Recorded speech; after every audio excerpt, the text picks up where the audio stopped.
Hello, and welcome back to Yet More Games. Kicking off round two. I forgot to forgot to turn off the stream, so I started an Echo Genius. There we go. Every time. Um, I think we now have all of the players into the lobby, so we should be able to get started very soon. But first off, we do have the Fighting Cocks versus Squad Nation Intellect. If we have time, we'll have Paper Squad versus Cataclysm. That's if we get there quick enough, or the two teams are willing to wait until this first series is over before they play theirs. We'll have to wait and see. Cyrix needs to be moved. Oops. Let me just not do that. I'll move Zoe down to there. I'm guessing he doesn't. He should be able to just click on it. That's strange.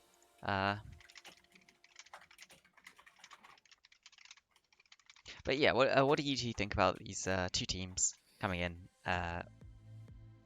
Who do you think's the favourites? Both of these teams so far sitting on a win each. Well, personally, I'm not very familiar with both of the teams, but I think because some of them have the same name, I'm gonna go with QNI. I think that's who gets my vote. Yeah, I have to agree. I think QNI seems like a stronger team, but we have seen teams that seem worse win games before, so it wouldn't surprise me if what was her name again? Fuck. Team Fighting Cocks win. Yes, all the players are into the lobby, so I'm going to start posting them the links, and then we can get straight into draft and get going. But I find it quite interesting because I've been giving the I helped the Fighting Cocks with drafting in their last game, and Oh. because I'm streaming, I can't help them this time. So I've given them a heads up on what they might want to do. So I'll be interested to see if they actually follow the advice I gave them or not, and whether it works out for them. Meanwhile, Quad Nation Intellect's definitely the strongest looking team, I would say, apart from maybe Girl in River. But Girl, of course, seem to be trolling all of their first games. So, they do look like the strongest team. So this should be quite this could be the deciding matchup actually for who tops this and gets best seed going forwards into the playoffs. So definitely a interesting set of games we will have, and hopefully quite close. Otherwise, we might just have a stomp through playoffs. Apparently, someone else can't get into the call. Let me help them, I guess. Why are they all having such trouble with their calls? Oh, he doesn't have the role, that's why. Yeah, that makes sense.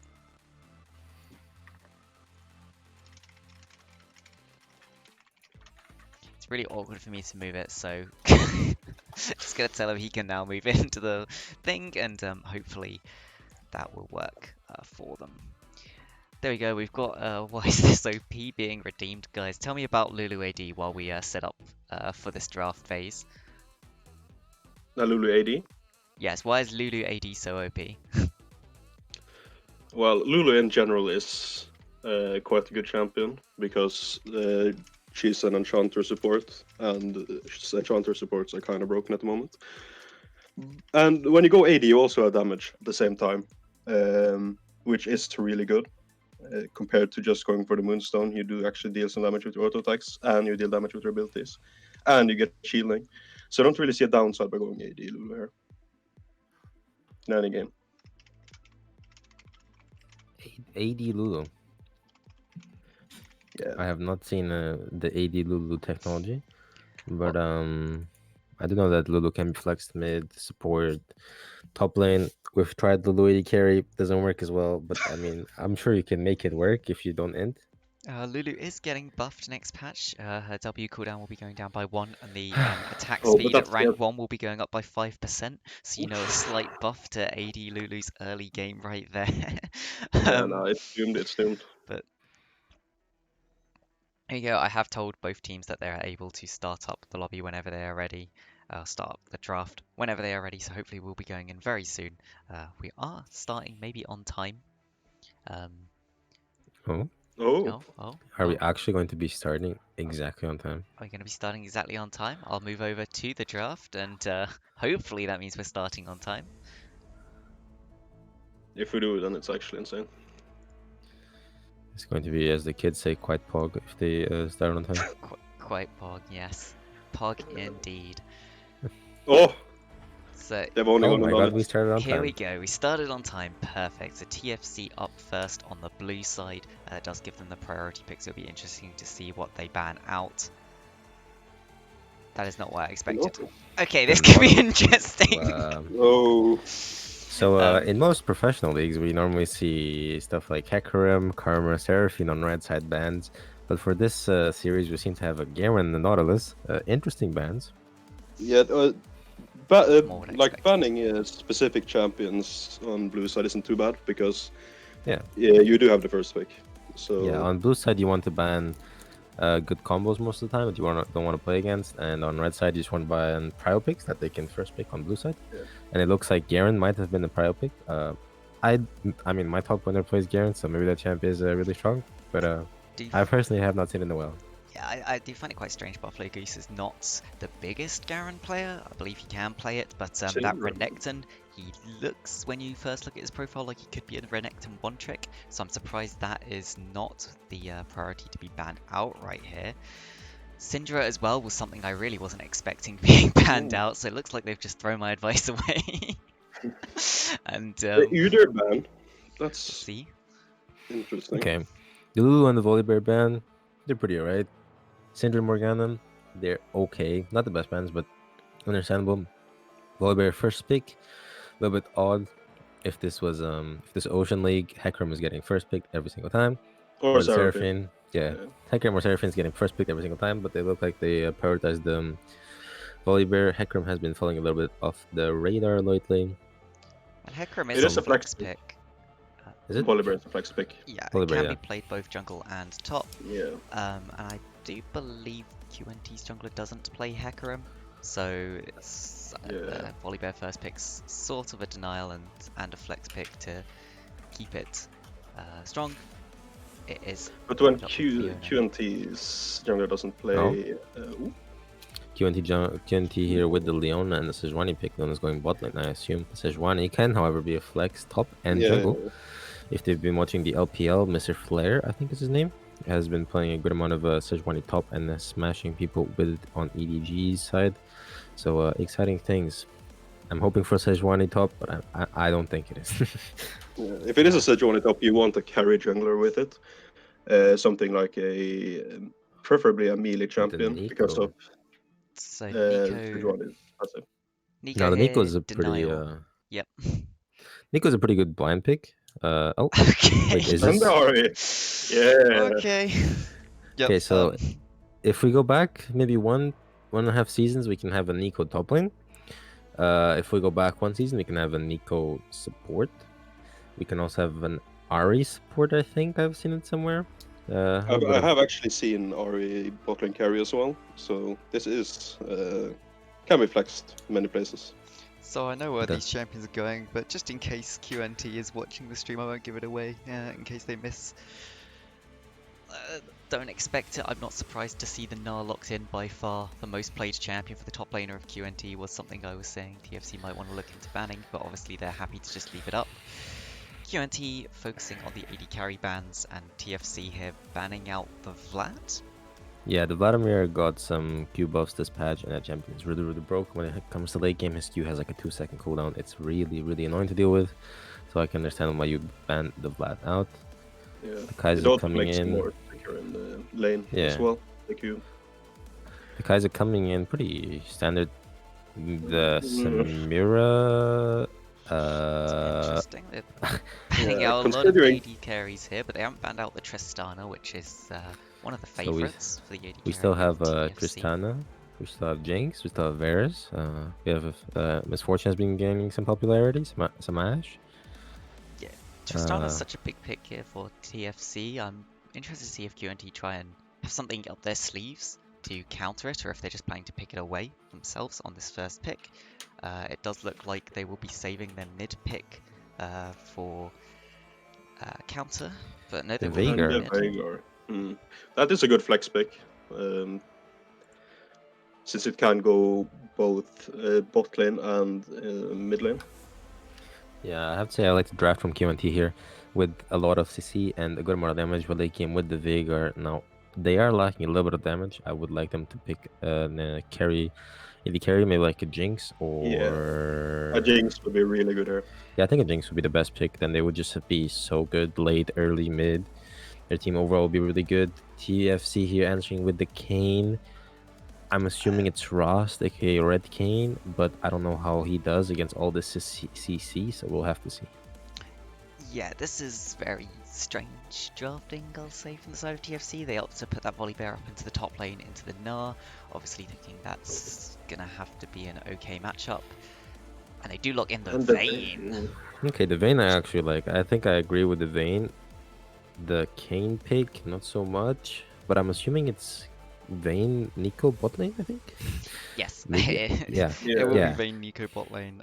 Yeah, and the Nico support. support isn't something like too out of the ordinary. We've seen a couple of times. Nico has also played the top lane last season, so it's nothing like too out of the ordinary. Now, Nico with Vayne, is there a synergy? I'm not 100% sure. Her E is pretty long, so maybe the Vayne can stun the target while they're rooted by Nico.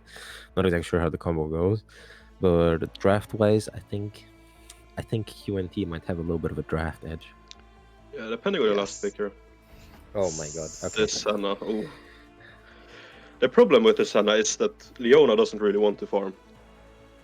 So it might not be the fasting Senna, and then the scaling isn't as good as with the fasting Senna. Yep, that is very true. Now, the Senna did counterpick herself a little bit. It is it's the fact that the Senna is pretty bad into mages. She's pretty good into AD carries, but mages normally can match her range even in the later stages of the game. So the Senna is going to be pretty annoyed by the Nico Q and Nico E flying all over the place. Nico Vayne versus Leona Senna is a matchup we don't see every day. I think both of these pairings bot lane are kind of odd, so we'll just have to see how the teams play it out. Yeah, QNT's draft is the Senna pick is really weird. I think the Jinx would have just been a lot better because it can follow up on the engage by Nar, Sejuani, and Leona. The Senna wants to stand back and kite back instead of running in to the enemy team, and the rest of his team wants to run in. So it's a bit of team, in my opinion. One thing I will say about the Kane pick is I've heard people that play Kane saying that he's a really good pick into Veigar. I have no idea how they work that out, but maybe it's true, and maybe we're going to see the Kane pop off and just assassinate this Veigar every single team fight. That's definitely going to be hard once to work out. TFC don't really have much of a front line to talk about, whereas QNT just have a very solid team fight here. They do have Gnar, which can potentially side lane. I wouldn't be surprised if TFC opt into the 1-3-1. They definitely have a lot of champions that could just run off to that side lane. They're just going to struggle to maybe hold on in the lane where 5 members of QNT are running at them. Yeah, when it comes to win cons, I would say QNT probably they definitely have the easiest one. They literally win the game by doing nothing and scaling up the Veigar, and the Senna will be so strong late game. When we look at TFC, I mean, Volibear has a little bit of a hard matchup on the top lane versus the Gnar. He's just such a big lane bully. Nico Vayne, I'm not exactly sure how that lane works, but the Ahri in the mid lane, Ahri is a really good lane bully. She's extremely strong and can be really annoying if not dealt with quickly. However, late game, she kind of falls off pretty hard because her damage just isn't as strong as some other mages like the Orianna, the Victor, the Veigar. So with the TFC's comp, they're gonna have to scale to the like mid-game max and then try to finish the game. Otherwise, the game will be looking a little bit complicated. I'm guessing this Kane will be going red Kane, so I guess it's a little bit easier, but it's not gonna be an easy game for them. No, if they do get pulled into these late game team fights, really relying on their AD carry dot kicks here to just pop off on the Vayne and somehow manage to outplay the entire enemy team, but it's going to be a hard one for them, it's safe to say. Yeah, now they do have a pretty good pick potential with the Ahri, with the Nico, with the Kane. But the Volibear, I mean, their team is kind of a little bit all over the place. Nico wants to go in or peel for the backline. The Volibear wants to go really ham. Kane wants to go really ham. The Ari can do both, but the Vayne is kind of weird because the Vayne doesn't exactly want to go ham. She kind of wants to play front to back, and her team comp kind of forces her to do so. So we're gonna have to see how good the Vayne player is. I think that's going to be the decisive thing in this game. I did set off this prediction quite late, so we'll see how far into the game it goes. Hopefully nothing nothing too big will be shown. Might bait some people into making the wrong prediction if the early game starts to go one way and then it swaps. I'm putting 1,000 points on QNT, and I have a gambling issue. So please don't let me down.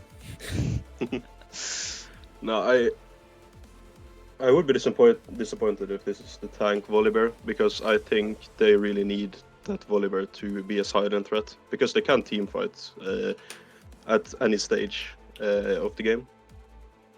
Because after the second dragon, it should be kind of doomed for them in team fights unless they have a big enough lead. So the Volibear should look to go for more of a booster tank with something like Trinity Force and Sterax, or even the AP build if he feels spicy, and just look to take over the side lane, because team fighting against QNT, the QNI's comp is kind of doomed for them. Yep, we've just got a little bit of time until we go into the waiting. Waiting for the game to start. We do have that 3 minutes of spectator delay, so thankfully we won't be too far into the game by the time that channel points wears off. And people know, so far all of the votes going into the pockets of QNT. I've got to remember to use these updated names because of course it will say QNI in game, but we have two QNIs, so I'm differentiating them with QNT and QNF. Just like SCS, I mean to use a different one for each of them so people know which one's playing. At least it looks like this game, a certain coach didn't vote for the opposing team, which is a really, really mean move. I'm just saying, but we did steal his points, so it is what it is. I guess we'll punished him for not believing in the team. How many points did you bet again? Oh, no, we don't talk about it. 3,000 or something, did he? No. That was the first game when I voted for you. And then I misclicked second game, bet 6k points, and gave it all to you. So, but that's just how the game is, you know. That is just how the game is indeed. I just see it. Well, where's this thing that I gave them on what I thought they should probably ban out? Interestingly enough, I was not expecting their jungler to pivot into something like a Sejuani, so their bans actually worked out fairly decently. The Syndra did force QNT's mid laner onto something he's not as comfortable on, but the Syndra ban with that, and they did implement the ban on one of the sports. Yeah, I mean, they kind of pick and chose from all of the advice I gave them from both sides and went, let's put this together. I'll be interested to see how they approach it from the red side. Yeah. Kane should look to invade, because Sejuani, the only reason you don't really pick Sejuani jungle is because she is really bad at clearing in the early game, and that's why we have seen the Sejuani top lane become more popular, because Sejuani is a really good champion, strong front line and everything, but she just doesn't fit in the jungle meta. So the Kane, with his high base stats in the early game, should look to invade Sejuani, ask Ari and Volibear to try and do something in lane. Because I don't think Vayne and Nico should be able to go too far up against Senna Leona in case Sejuani is there. Yep. Well, in terms of priority, I think we should definitely see some priority in the early game from the mid side of TFC, so hopefully they can convert that.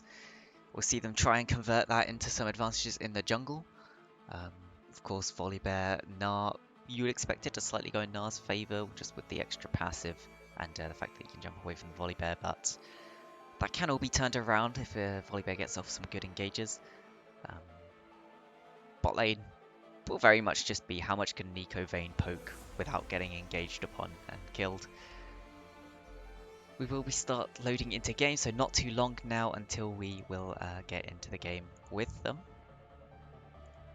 Is there any runes here that you guys particularly think look strange? I do see a barrier on the Ari as well as Comet being taken. We see the cleanse on Vayne. Cleanse always a really good thing to take into a Leona lane. Yeah, the exhaust on Leona is weird. I would expect an ignite because the exhaust can be good, but ignite is really good against Kayn, which you should understand should probably go Ross. And since Veigar also has gone exhaust mid lane, and double exhaust isn't that good. And we see the Conqueror on Kayn, which shows that he will go Rust. And the Comet on... Interestingly enough, the total points bet were almost exactly equal for both teams. TFC, I believe, actually had about 90 more points bet on them or something, but over 7,000 points in total in there, so really not much between them on the betting at all. I don't know about the summon area on Nico. Definitely wanting to go for a lot of small pokes and trades. Could be quite an issue. Nico is a lower range mage. Realistically, she does need to use minions a lot to get off a lot of her CC, and walking up for these auto attacks put her in a very awkward position. Yeah, Comet just scales better as well. Even the Glacial Augment would be decent to try and kite out, and then maybe going Everfrost. But I'm not too sure on support Nico now.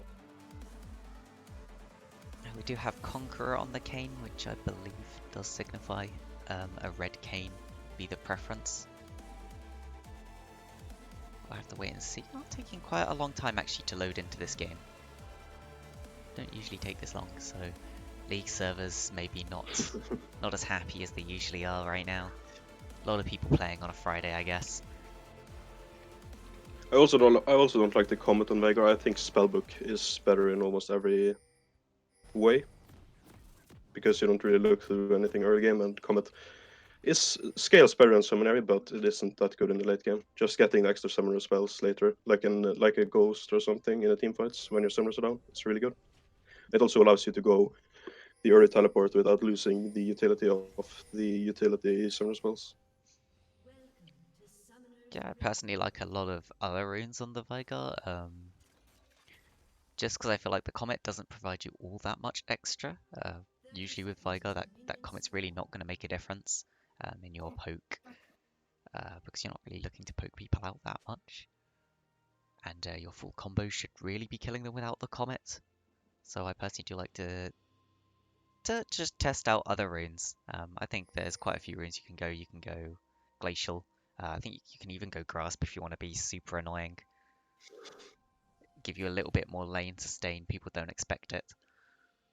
Yeah, that's probably better against melee champions. So Fleet might actually be something that could be interesting in Veigar. But the AP ratios got nerfed some patches ago, so it's probably not that good.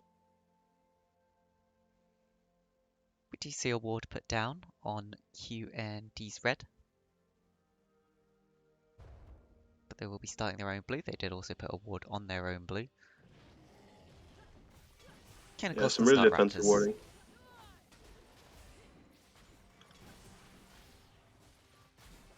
So we talked about how we'd like to see Kayn invade the Sejuani. Is there any particular point you guys are looking at for that invade to happen? Do you want to try? Would you like to see it happen around the red buff and try and steal away the Raptors? Anything in particular? I just think looking for early game mid prio, and then just trying to invade around Raptors. So maybe just going your own, Ken should maybe just go your own Raptors into red buff, into blue buff, and then walk into the enemy jungle instead of taking the full clear bot side. Because Sejuani will outscale in this comp. And Kayn is really strong early, even without the form, because of his high base stats.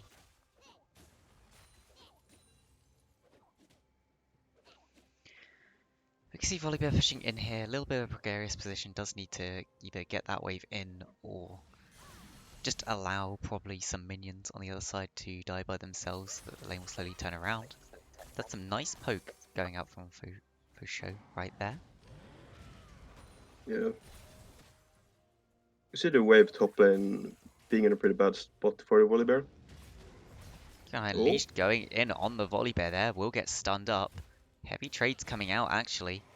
Unleashed, forced to run away, taking so much damage, just over 100 health left, but maybe setting up for the potential gank here. We could see a 2v2 in the top lane very soon.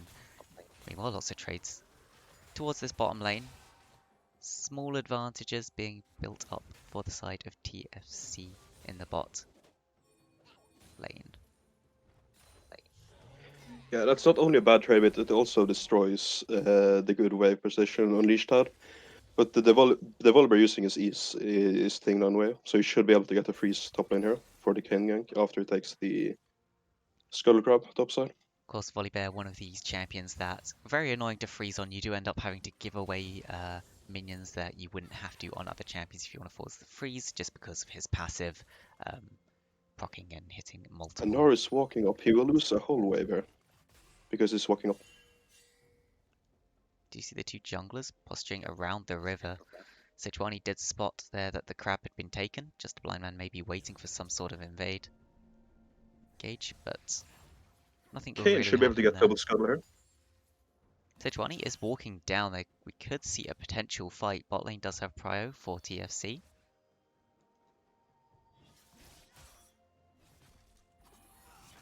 Crab is started up. Veigar is the first one to move, but the bot lane of TFC are on their way. We could see a full 4v4 team fight in this river. A nice route coming out backwards will make sure that TFC have the first priority on this crab. They're putting down so much damage. It's going to come down to the smite. I didn't see who got that one. It is taken by TFC.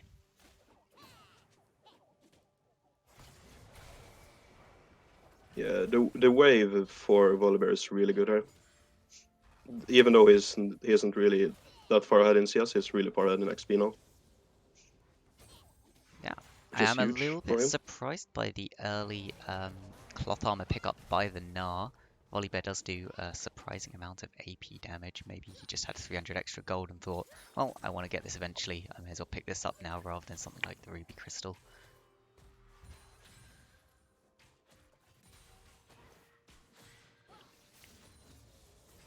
QNT 0 not quite hitting that, probably not wanting to. Another gauge up towards the top and bottom lane here. QNT 0 a little bit out of position. The slow comes down, flash forwards from the Kane. But the Senna coming in clutch. I don't think that's where Kane wants to be. It's going to get stunned up. First blood going over to the Senna. It's an absolute disaster there.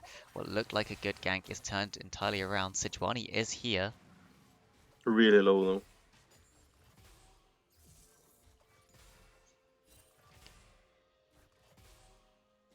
And you can see it is actually about equal right now in total gold.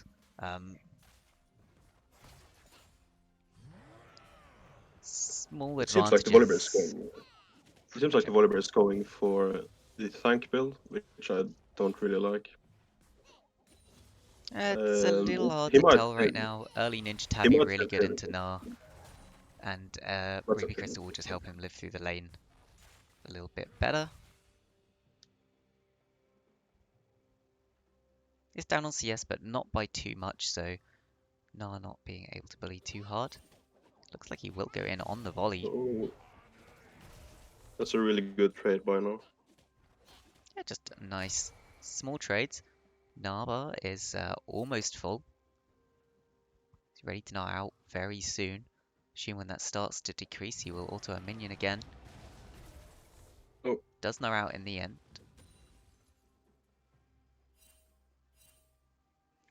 He's keeping the freeze, and Volibear has no TP. Kane is bot side, Sejuani is top side, so this is really bad for Volibear. Yeah, Volibear really wants to get this in, but he has to walk up way further than he wants to. He also has no flash. But he does have his ulti, which can be helpful. He does have the Q to get out. Sejuani is not level 6, so would be quite hard to get CC down for the gank. Nice dodge by Kane there, but this Tosha is here to back up. Ultimate forced out of Kane. He's trying to get out. A stun comes out from the Nico, but it will probably go down in the end. Meanwhile, Buffalo Goose is getting tanked in this top lane. C fight still going on in the bot lane. Kane does end up going down. That's the volley going down as well. It's just an absolute disaster here for the side of TFC. They're trying to do what they can into this Veigar. Flash away from Doc Hicks will keep himself alive. Pusher only level 4. Yeah, that's really bad for TFC. And we also see the Volibear will go tanker, which does mean the Gnar should be able to bully him soon, Yep, Gnar even will harder. always be able to bully him. This could be a potential engage in the bot lane, but no, we'll just miss. And a charm is missed there from Team Taser. Does still have the ultimate up, so should be able to get away. There's only one plate picked up in the top lane for the Gnar, but that's a lot of extra gold and will force him so far ahead of the Volibear right now.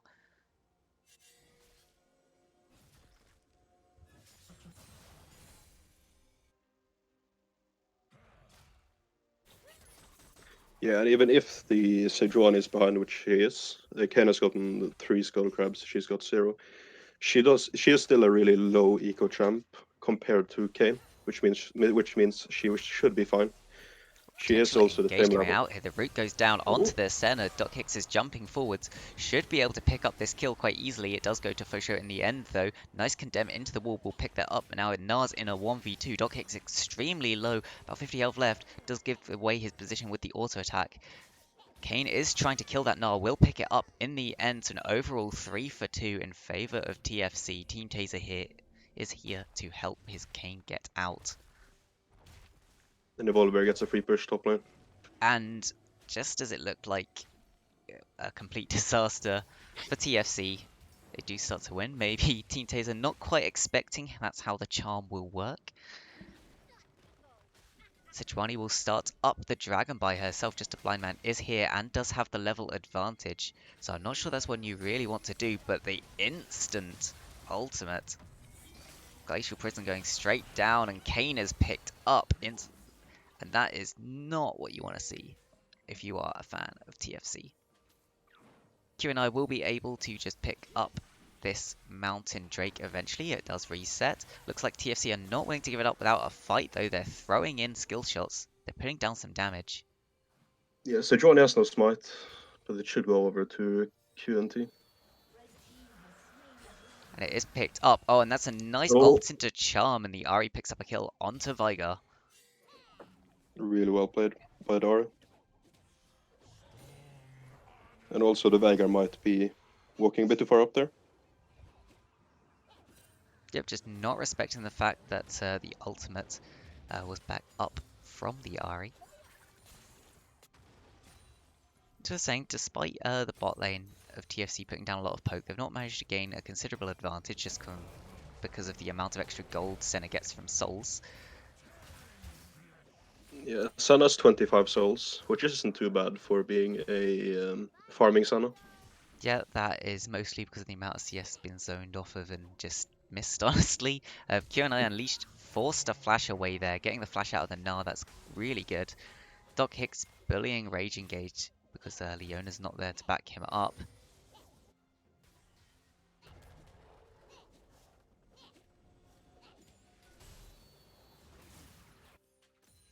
A big problem for TFC here will be when the Veigar gets the Everfrost, because I don't see any real way they get onto him once he has that, Yeah, because Everthor's of a its E really good utility way. and the Everfrost.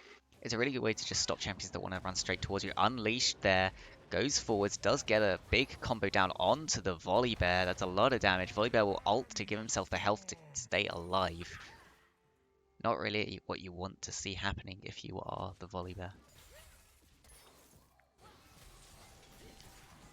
QNT 0 is going in there using the ultimate. Fosho does get the ultimate off, but it's a flash away from 0 to keep himself alive. Now Doc Hicks is left in the 1v2 against the Leona and the Senna. So much damage being put out. Just a blind man is here to try and come up after it, but that's the damage just going down into the Leona, and that's not the person you really want to put it into.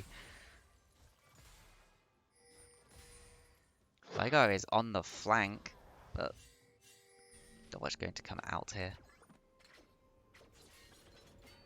Yeah, the Sana's 4-1 now, which is a big problem. She does have less CS, but it also makes her get more stacks. So it isn't too bad for her.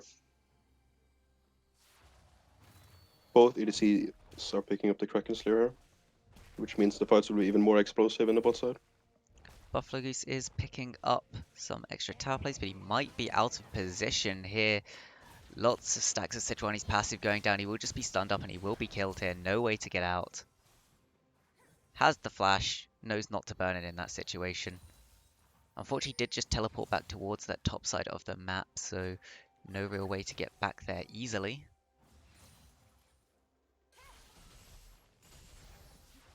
Charm goes wide and Ari is stunned up under the tower. That's so much damage going down. Easy kill picked up there. QNI 0 maybe a little bit out of position, but we'll be able to just walk out of that one with the full assistance of those full boots. Yeah, the Sejuani is maxing E second, which I disagree with because the W is just better because it gets less melee while E only gets more damage, which isn't as good. He only gets more damage, and I believe it's only melee champions that are able to stack that E, so not the most useful thing here. Buffalo is still trying to trade onto QNI Unleashed. Of course, with that tank build, will really struggle and probably not likely to win that matchup, taking so many boomerang blades. Yeah, the Volibear will also be less useful in a team fight compared to the Meganar. So if Q and I can coordinate the team fights correctly and wait for the Meganar to be up, the Meganar will outperform the tank Volibear in the team fights, and the Mininar will outperform him in the And that's side so much lanes. damage coming out. Volley does ult, but he will go down. No, it does flash away from the boomerang blade. Hyper passive not going off, and Volley will keep himself alive. Yeah, one thing I Yeah, the don't minions really live in here. understand is why they did choose to put that Volibear top and flex the Cane in, or not, and choose the Cane for the jungle. Rather than you could have quite an easy Volibear jungle right there who should still win out early against the Sejuani. And pick yourself a stronger top laner into the Gnar. Yeah, it is weird, but I think it's just comfort picks for TFC. Well, no, because they could have picked Renekton. Renekton's definitely the bigger comfort pick by far. But Renekton doesn't. It's basically like Volibear. Yeah, Renekton's like Volibear, Yes, but it's a bigger comfort pick. Yeah, but then you have the Volibear in Much jungle, further, and he much might not further. be. And Volibear jungle would give you a better front line than the Cane would. Rage Engage does throw the W there down onto the Nico clone. TP coming in from the Gnar. Dragon is picked up, but not at all ready to go. Dockick's trying to flash out there, but there was no way for him to get over the wall, even if he did manage to get out. The Glacial Prison does miss in the end. A knock-up coming in from just the Blind Man will help keep Team Taser alive. We'll be able to very easily ult out of that one. Goes back in for the charm. We'll get a lot of damage down, but we'll get taken out. The barrier there, not enough. You need to use it earlier. That Vygar ultimate is an execute. And it looks like just a blind man will get picked up here in the end. Does go down onto the Vygar, gets across the wall, and he might be able to just parkour his way out of this one. Yeah, Nice. there is no anti-heal on QNT, which means the Rast Cane is really valuable at the moment. Yep, we can see TFC just overestimating their champions a little bit. Team Taser not respecting quite how much damage will come back onto him.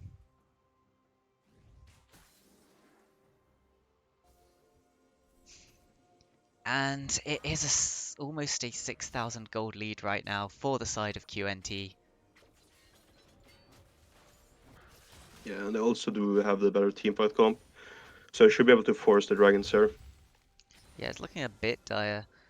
TFC did manage to get that one dragon. It was in... It did result in 4 of them dying.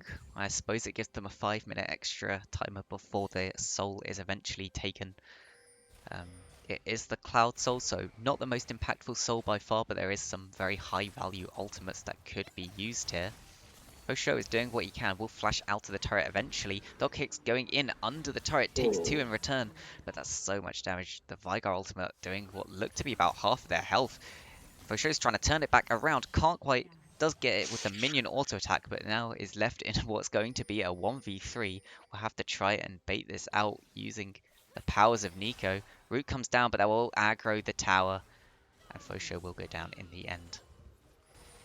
This one even gets a stack. Yep. And I didn't see if Viger there had a bounty, so maybe that still works out as a net positive for TFC, but very unlikely. The bounty would be that much even. Just a blind man here. Can't stop this turret dying. I'm not sure what he's planning to do. You see how much damage is being taken, and he will try and get out of this one. Forced to use the ultimate in the end, and he has saved that tower for just a few more seconds, but you gotta imagine that Rage Engage here will just walk up, auto Q, and that tower's going down. Yeah, but trading towers when you're behind isn't too bad. Yep, they do get the top lane tower in response. But it looks like QNT just happy to try and walk it down this bottom lane. Osho is here to back up Doc Hicks. Does land the root onto the Senna. She's about half health. They're trying to turn it around onto the Kane. But Doc Hicks has found Rage Engage in the backside. We can see a fight is breaking out on both sides. That's the AD carry down for the side of QNT. The jungler down for TFC. Fight's coming in. That's a big ultimate coming out from Fosho. Unleash having to jump away. Will get picked up by the Vayne in the end there. Fosho may have walked a bit too far away. Unleash does somehow get out of that one. Not sure how they did not manage to run him down. Yeah, and it's these sort of fights TFC should be looking for. Fights where they split up the enemy team so they can't get into their correct positions in the front-to-back team fight. And if that was a more bruisery Volibear, it might have looked different if you had a Triforcer.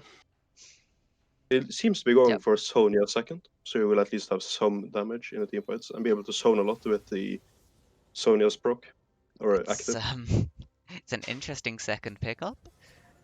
I think it is done sometimes, so we'll have to see whether he manages to use it well. Definitely if he does get put into a Veigar cage, he'll be able to use it to stall out that cage timer. Dragon will be spawning in about 30 seconds here. We can see just both supports posturing around it, trying to get some vision down. Early Bramblevest was actually picked up on 0 on this Leona, so wanting to get some Grievous wounds to stop the enemy team. QNT Unleash those, just pushing so much damage onto that tower. The Demolish procs, just absolutely disgusting. Yeah, the max order on Veigar is really weird because he has 3 points into E and 3 points into W. So wanting the extra cooldown on the W and the stun timer on the E to make sure you can land that W. Oh, flash forwards from Buffalo Goose. They really want to go onto this Gnar. They realize they won't get the dragon. They're trying to do what they can into the Gnar, but he's just slowing them down by so much. Buffalo Goose will probably go down in the end. Does manage to get the empowered W to heal himself up a little bit. Has to ult to keep himself alive. Gnar is almost dead. He will leave it to just a blind man to try and pick up the Gnar. But Gnar absolutely outplaying them here, managing to get out over the wall. And overall, that is a big loss for TFC. Yeah, fortunately, QNT didn't really have any position to punish them on the other side of the map. No dragon up. They already had a turret, and they can't really push in to try and take the second turret bot side. So this isn't too bad. They lose 2 flashes, which is kind of sad, especially as they really should be looking for picks, and the flash cooldown of Volibear with the Q flash is pretty huge to get those picks. Yes, that is true. C3 are actually pushing on the bot side here for TFC. Baron is being pinged out by QNT. They will start it up, I believe. Yep, direct camera doesn't want to show us, so let's have a look. There they go. They will shred through this with the passive of the Gnar. Well, I mean, depending how much attack speed he actually gets. TFC are on the way here. They'll be walking in. It does seem like there's enough time for just a blind man to get there to attempt the steal, but the turnaround, the Gnar misses into the wall. Just a blind man trying to go in onto the backline, but he's exhausted up. Meanwhile, Zero and Unleashed are just causing absolute chaos, but that is a Vayne. He can get through your tanks. Dark Cyrex does put Vayne into the cage, keeping her contained. Flash forwards, Rage Engage taking so much damage from Vayne. Will pick up one, but Doc Hicks left on his own to try and 1v3, flashing away. trying to keep himself alive. The Q to the side, and he will pick up another one in return. That's a lot of kills onto the Vayne, but overall, still a team fight win for the side of QNT. Yeah, that was probably the best case scenario for TFC, and they still lost the fight because they were able to split the front line and back line, so the Vayne could just shred through the front line before the enemy backline could hit her. Really well played by the Kane to just zone away both the Veigar and the Senna for long enough for the Vayne to actually be kind of unleashed in the back line and be able to shred through the Gnar and the Sejuani, so I had to back off.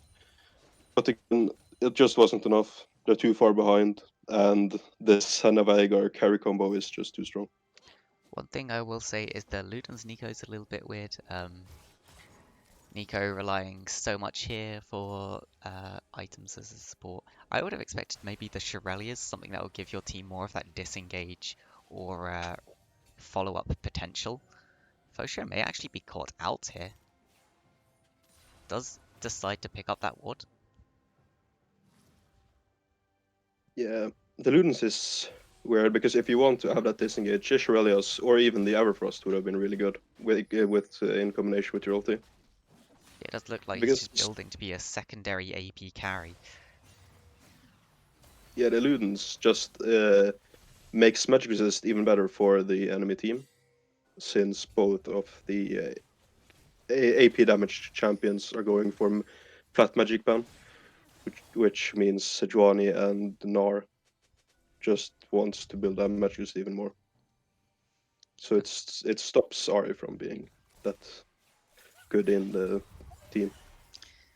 Yep, of course Ari does still have a bit of true damage on her Q, so definitely can go for some stuff. That was a lot of damage. Senna, ladies and gentlemen. Yeah, Fair and balanced 65 AD champion. bot. Try to farm, miss most of your farm. Get bailed out by a passive. Oh, a charm Yeah, does come that's down from beautiful. Taser, but he stuns himself into the wall, and that's a massive Jesus. engage coming in. Doc Hicks could not move on the back there, is gonna try and do something, but surely this Vayne's not gonna be able to 1v4 this. Put so much damage into Sejuani, picked up one, but that's the stun coming down from the Leona. Probably picked up in return, but so much damage goes into the bush to keep himself alive. Brilliant condemn into the wall. Doc Hicks turning this around, actually picking up 3 kills there. Veigar backing off, not wanting to try and 1v1 the Vayne. Probably a very good decision at this point. Yeah, but while this is happening, the Gnar is just doing his thing top lane. Yep, Gnar is just, walking down the top lane. Doc Hicks could maybe try and chase after him here, but unlikely to catch Interactive up. gameplay. Yep, Gnar doing his best Tryndamere cosplay. The Cloud Drake has spawned, so we might see some fights coming out around the Cloud right now. Gnar does have TP up, so he could TP into the fight. Dark Cyrex has been spotted, I believe, or should have been spotted up towards this top side, so if they wanted to go for this Drake, this is the best time that TFC are going to get to do it. Without the Veigar there, that is one of the main damage sources gone, and it looks like TFC have noticed that and will be able to just pick up a free Drake. That is 5 extra minutes on the Soul Timer. Yeah, I'm a bit confused about the Oblivion Orb on the Ari. I don't see too much value in it, especially as it stunters your build. I'm so sorry for Even just more? leaving you guys. That is I have completely returned. okay. You've I returned gotta. to a quite one-sided game that's not over yet. Oh, They have a 10 and 5 Vayne, so this could be. Yes, Vayne spicy. just almost 1v5'd a team fight, so they have caught Unleashed off on the side lane here. He's going to try and turn it around. Will flash away and jump back over the wall. oh, Brilliant that's unlucky. condemn. Ooh. Team Taser just putting the charm in as well there, keeping Gnar locked down. That's 1,000 gold into the Ari. That is Yeah, to good. be honest, when I came back, I did not expect to see the game going like this.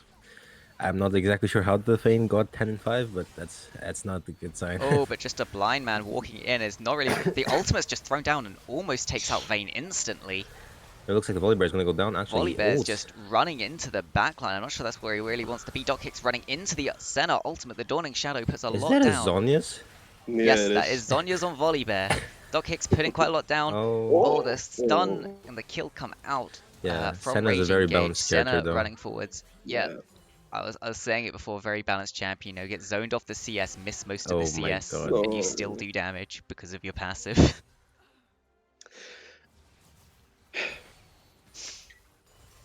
Yeah, There we the go. Volibear could have done a lot there if he went for the Bruiser build, but he just doesn't do anything in the backline when he's going full tank, even with the Sonya. Very strange TP coming in from the Nari. TP's to Raptor camp rather than minion.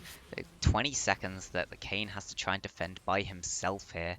We might see QNT try and end the game, but no, they will just go for the Baron in the end.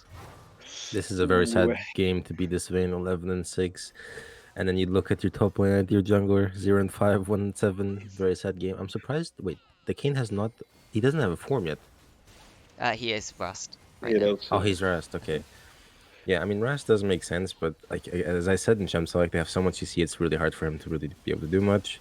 And they do have a lot of anti-heal on the enemy team, so it makes this job a little bit harder. Oh, Root does go down onto just a blind man. They're jumping over the wall to try and go in for him, but Rage Engage may have been found out on this backside. Is only backed Oh, up by the Vigar. A lot of damage coming out onto the Volibear. Team Taser is here to follow it up, though. Does get the Jesus Christ. massive charm. That's two big shutdowns picked up, and the two carries for the side of QNT are down. Doc Hicks is running forward. I mean, those three tanks just ganged up on him. Come on, he's just a blind man. That was really mean. The man could So- absolutely not move. Can't bully the disabled guy. Not very nice. And they For real. left their own carries to die there to the mercy of the carries of TFC. TFC Too bad. carries will pretty much always win that fight with their dashes. They should not be able to be hit by the Vigar at all. However, the longer this game goes on, the harder it is going to be for QNI because they skill. Oh no, the harder it'll be for the fighting Cox because they just skill so hard. It looks like the Vayne's going to get caught here, but she has to blow Flash. And That's the a Vayne without big Flash cooldown. is not great. Yep, we saw it almost died to just the Vigar ultimate in a previous team fight. Really needs to get some levels, get some more items to help keep herself alive. Did opt to go for that Bork third. Yeah, I think Bork is actually a good item, especially against this many tanks. Now, I would actually have gone maybe for a QSS. Oh, but it looks like he has cleanse, so that's fine. Now, the Yeah. problem is, eventually, as the game goes on, her being below 95% HP means she has Veigar has lethal on her, so it's going to be a little bit complicated for her to play the game. Yep, definitely going to need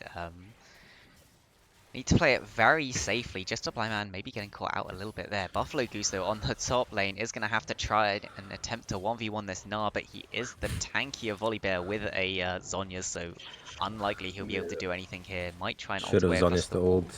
Oh, Nope. wait a second. He's still just going for it. The E is coming down. We'll keep him alive just a little bit longer. The direction camera really loves this wet noodle fight.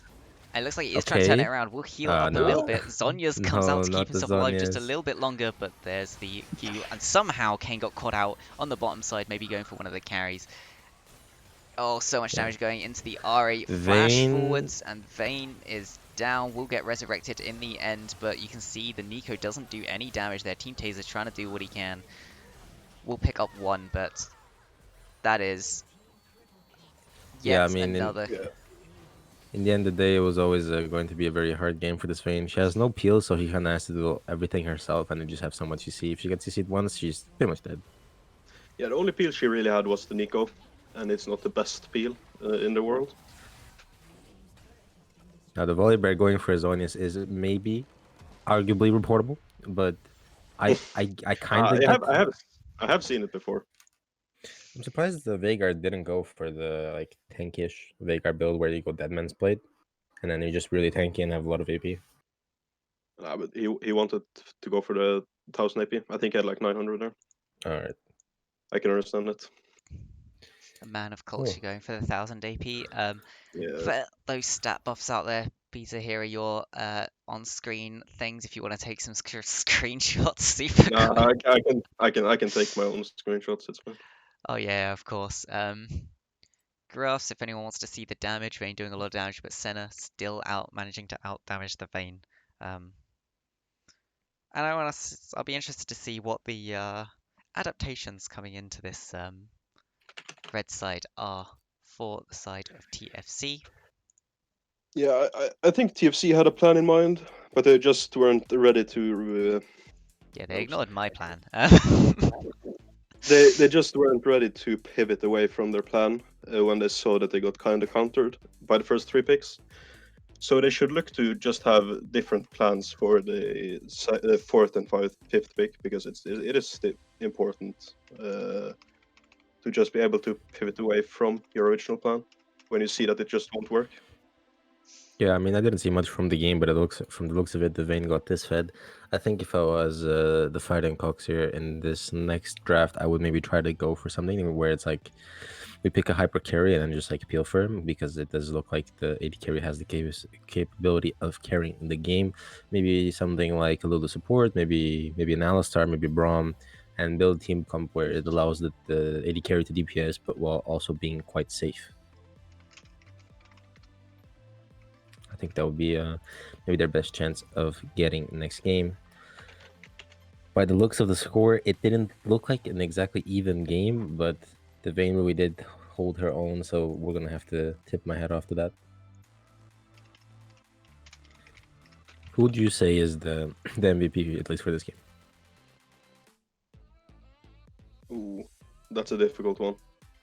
I think the whole of QNT played pretty well.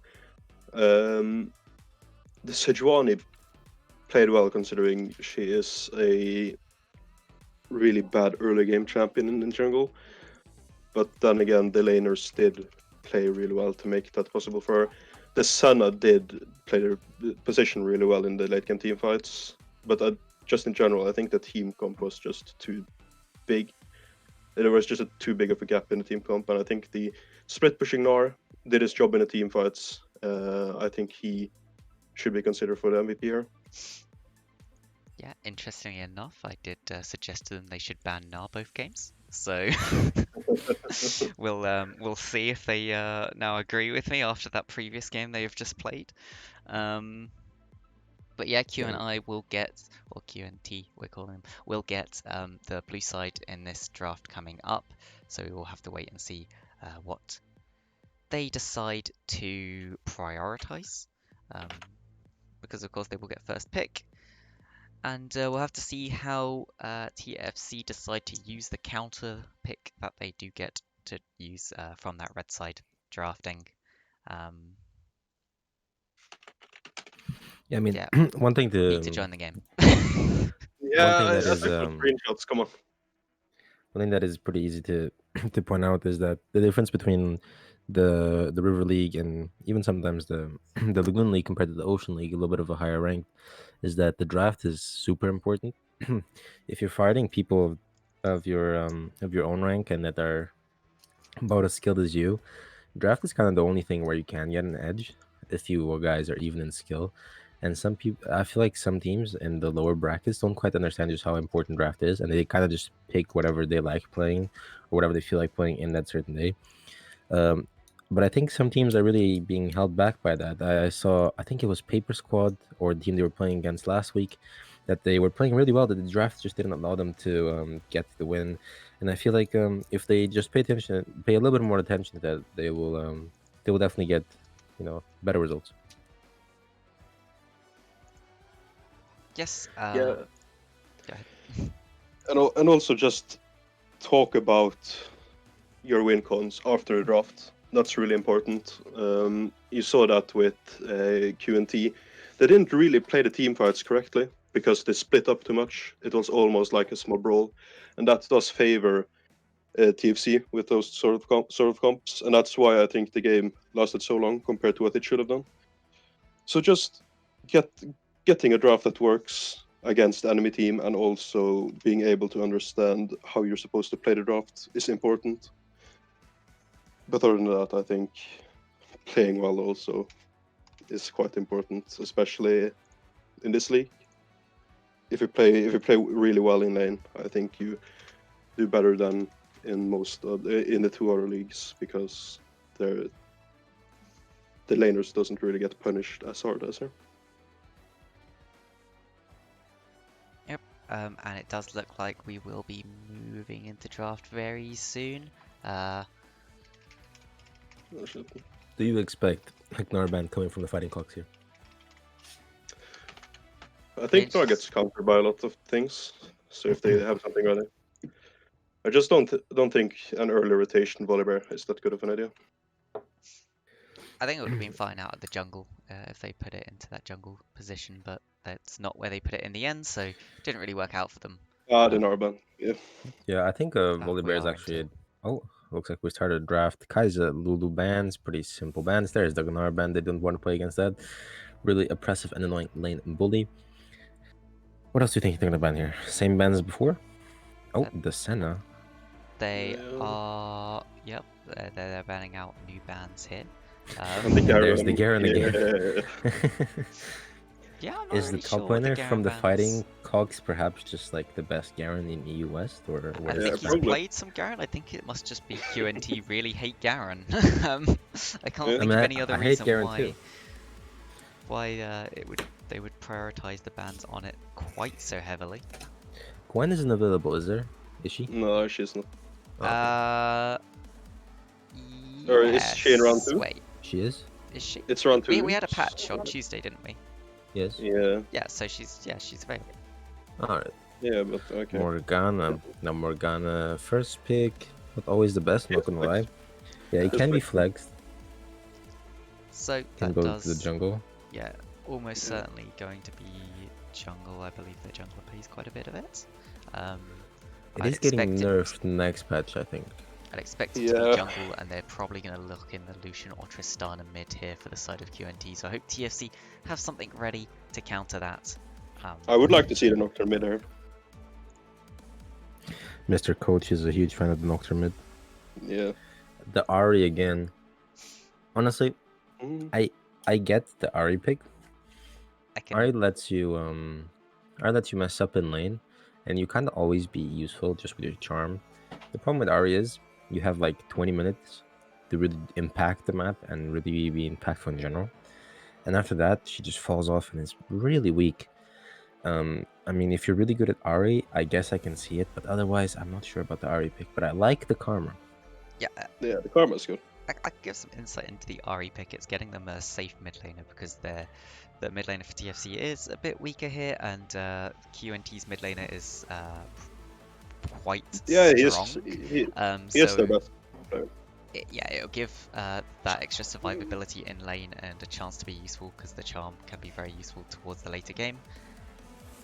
Yeah, as I said, the TFC. Ari is kind of the lane queen of the mid lane. She is pretty easy to play, and overall her laning is just really good. So a weaker player can seem like a better player on the Ari just because it enables people to do that. But Yeah, the but Ari if- Nico again. I hate the Nico pick. I absolutely hate it here. If QT Oh. just picks Lucian here, I think the game is over because Ari can't do anything against that. Morgana is better clear than the champion in the game, and they will just outtempo the TFC in every way. I don't see how they actually can pivot away from anything. Or even Yeah, the Tristana would be good. One thing to point out is, normally I would have said that the Morgana first pick is actually a bad pick, because if you pick enchanters, Morgana doesn't really do a job. If you pick something that goes in but doesn't necessarily either need the CC or have magic damage, then Morgana is also kind of, out of position. But if you see the Morgana first pick and pick the Ari and the Nico to her, it just gives her so much value. She can block the Yeah. charm, the Everfrost, she can block Nico ult, Nico E, Nico Q damage. Yep. Really playing into the enemy's hands. And of course, it's not even like there's potential of you expecting TFC to flex one of those picks this time, Yeah. where they played them both last time. Looks like TFC will just decide to lock in Hecarim. that Hecarim. If they had an Orianna here, this would be a really good draft. But Hecarim with the Ari, it No, is on the decent side of, synergy. They both want to run in, but On the side of QNT, the team is also a little bit all over the place. Normally, you don't want to have AP jungler with an AP mid. If you do pick an AP jungler with an AP mid, you normally go a hyper carry AD top, maybe a GP if you're an Aurelia, etc. Now, Xerath with Morgana, I can kind of see where there is a combo with that. The Morgana hits the Q, it's I think 2 seconds, 1.5, something like that. Xerath has a lot of time to hit his skill shots. So I would suggest QNT pick a hyper carry top laner Yeah, that for some builds reason AD. TFC are banning out junglers here, despite Oh, the current locks being Morgana, Leona, Xerath. That's No, I it's don't know the where they're Sejuani thinking top this lane. It's Morgana's the gonna go. Sejuani top lane. well, I mean, it might also be that they think it's Morgana mid Xerath AD carry. I mean, if you're not really in the league scene right now, you might not be aware that Morgana jungle is a thing. So No, that's kind of what I'm going with. I definitely told them that it's gonna be Oh, Morgana jungle. all right. They Yeah, should Well, know. yeah, I can see that. Um, I still think the interestingly, Jinx fan would be better. this is a lot of AP damage out from the side of QNT, so I am interested to see how they pivot into getting their AD and also a bit more frontline. Leona's the only thing really to work on the frontline, but QNT do have the makings of quite a good comp here. Um, I expect to probably see some sort of tanky option from the top lane and then some hyper carry ADC to just round this comp out. Meanwhile, TFC, I don't know what they can do to salvage well, this draft, to be honest. QNT, there's a pick that QNT could pick that would just pretty much completely cuck TFC, which would be Varus. Varus Xerath is a really, really annoying combo to play against. Now, Ezreal, I mean, the problem here is you're going to get the same problem as last time, except you won't have a Vayne. Ezreal doesn't do that much damage, if not a head. Oh, and they picked the So, Xayah to counter the Ezreal. Now, the Xayah is actually good into TFC because you can dodge a lot of the skill shots. You can also dodge the Nico, if I'm not wrong, and the Echo mode. So it looks like QNT might have a little bit of a draft gap again. honestly, this is an Urgot spot in B5. Just pick Urgot. I It think could it's be pretty good. Ergot, it could be GP. Aurelia is not bad into them either. Fiora, maybe. You do have enough wave clear. You know what? Anything. I would Yes. be, I'd even be happy at this point with them just locking in the Yorick and having him split push the entire game. Like, Okay, I if don't they know how you pick- salvage this draft. Oof. Honestly, TFC just has to pick Blitzcrank top and flip the game. like TFC here, if they actually pick Yorick, it's not a horrible pick. Because on the side of QNT, their only wave clear really is the Morgana and the Xerath. And they normally stay That's together true. because of the combo. So maybe you just pick the Yorick and kind of just hope for the for the chance that you can get ahead and like 1v9 the game by just split pushing all game. Mordekaiser might actually not be bad here. It's Jackson hard to would be spell decent. shield and stop whoever the Mordekaiser wants to take out. Yeah, the And problem is you should win the 1v1 into the Malphite. the problem with Mordekaiser in here would be that he doesn't get enough range. Oh no. It's a disaster! Okay, so let's look at this from their side, right? This is a lower league, so prio picks work a little bit differently. Pocket picks are very important because you give them whatever they can play best, and that's how they, that's how the game works, kind of. So maybe they have like a secret plan, or maybe they've played a lot of these champions. I guess we'll just have to wait and They see. definitely have hyper comfort in mid and support role. I know that Shen, Buffalo Goose can play Shen, but I don't know. I think I would have just even preferred Renekton here. Like Renekton's gonna be better at split pushing than the Shen is gonna be. Honestly, I don't have a problem with the Shan, Hecarim, and Nico. It's just the carry combo is way too weak. If they had like the best carry combo in the game, which is Orianna and Jinx, then this team would actually be good. Yeah, I mean, the Shen and Hecarim, that's a pretty good combo because the Shen can always Yeah. ult on top of the Hecarim. They'll be CC'd, and by the time they're not CC'd, the Shen will be there and just taunt them. Nico, also pretty good because she can follow up on the Hecarim and the Shen. You know, pretty good synergy there. And the problem comes that Ari, again, late game, just doesn't have the damage that other people have, like the Xerath, for example. So in the late game fights, I'm going to predict this goes like this. The Hecarim's going to go in with the Shen on top of him. Nico's going to follow. Army and Ezra are just gonna hurt from the backline, but they're not going to do really enough damage, and then they're just gonna get Malphite ulted and die. I will point out if the Hecarim engage can get onto the Xayah and they can take out the Xayah, that leaves an entire magic damage side from the side of QNT. And then TFC should be able to win the team fight. If they can get the Xayah, they should win the team fight. Again, I think they should look for the same sort of way to win here, because the Hecarim should win in the 1v1 against Morgana.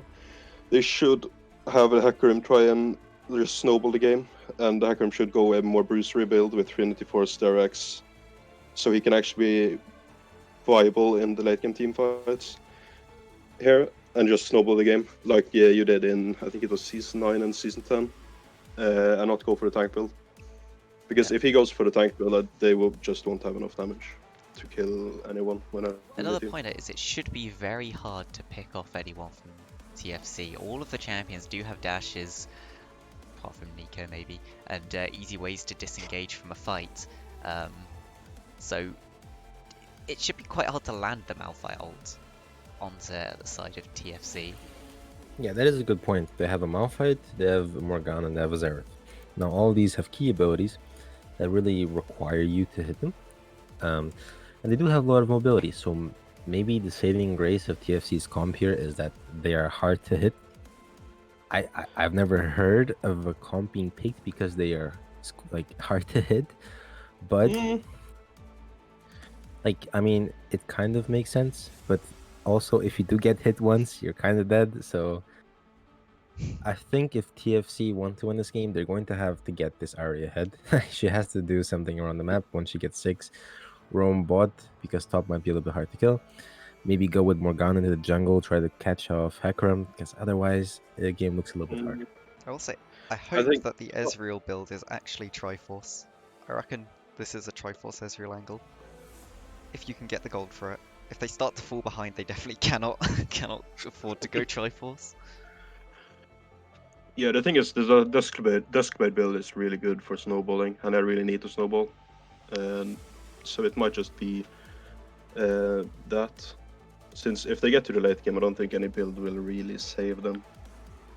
Yeah, I mean, the problem with the Duskblade build is that it is probably really good if you can hit the Morgana, the Xerath, and Xayah. But there's a Malphite.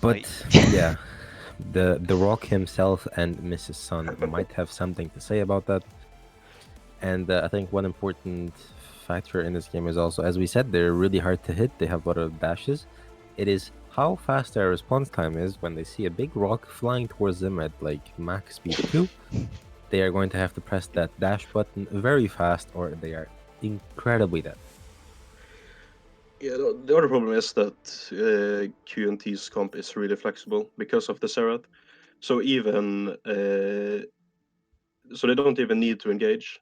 They can just have the Malphite and Leon be as almost like a safety tool, and the Xerath just poking out from the mid lane and sieging. And they don't really have any split push threat with this comp. If they had a split push threat, then that win comp wouldn't really be viable for QNT. But since they don't really have any split push champion, it isn't that good. And also, one thing to point out is that it's not like QNT have an amazing comp here. Their comp also doesn't really make sense. They have way too much AP damage, and their AD carry is not really a carry in the sense, because Xayah is more of a self-peel AD carry while the team does the rest. So and they normally do have a very peely team. yeah. So it would kind of be, normally it would be pretty bad for them because they would just stack MR and it would be up for Xayah to do the damage, which would be a little bit hard for her. But in this game, I think she might be able to do it. Yeah, the Xayah usually has to get 3 items to be able to do a lot of damage without the feathers, just from her auto attacks. But here it's like, Shen isn't the best frontline tank. Hecarim can be kind of tanky, even if he goes for a tank build, he isn't that tanky because he doesn't really have the kit for it. Ari Ezreal isn't that tanky. Ezreal does have a longer range than Xayah, but he is reliant on it in the queue. And the Nico is just kind of weird. She can be good for disengage. If she times the ulti for when Malphite and Leona goes in, then she might be able to buy enough space for the Ezreal and the Ari to kite it out. But then again, they shouldn't have enough damage to really do anything against the enemy comp. Yeah, so the Nico pick is picking comfort, but there's a limit to comfort. Yeah. And yeah, it's not amazing. I will point out, if Xerath is not able to hit the stun, Ari should be able to 1v1 the Xerath, but we are in the River League, so it might not go exactly like that. Yeah, Yeah, I think that's why the River League and the Goon League to a certain extent is actually enjoyable. For example, in the Ocean League, a lot of the times it's they pick two scaling comps. They're 5 kills at 20 minutes. Everyone is just playing for scaling, and the game ends whenever someone ends first. And I feel like here it's kind of like the normal strats are thrown out the window. 5-man invades every game, doesn't matter comp you're playing against or playing as, and then you just run it down as 5 eventually. That's kind of what makes this league special. It's always a little bit more spicy than the other ones. Yep, indeed. Um,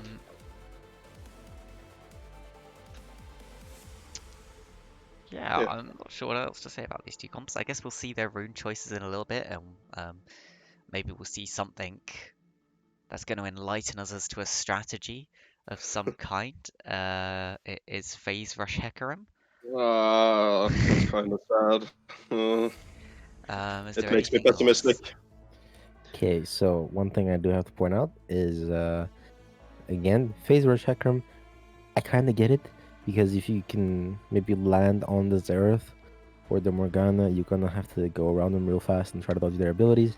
But I feel like Conqueror might have been the right choice here. And Yeah. the Nico with the Airy, Should go with last game.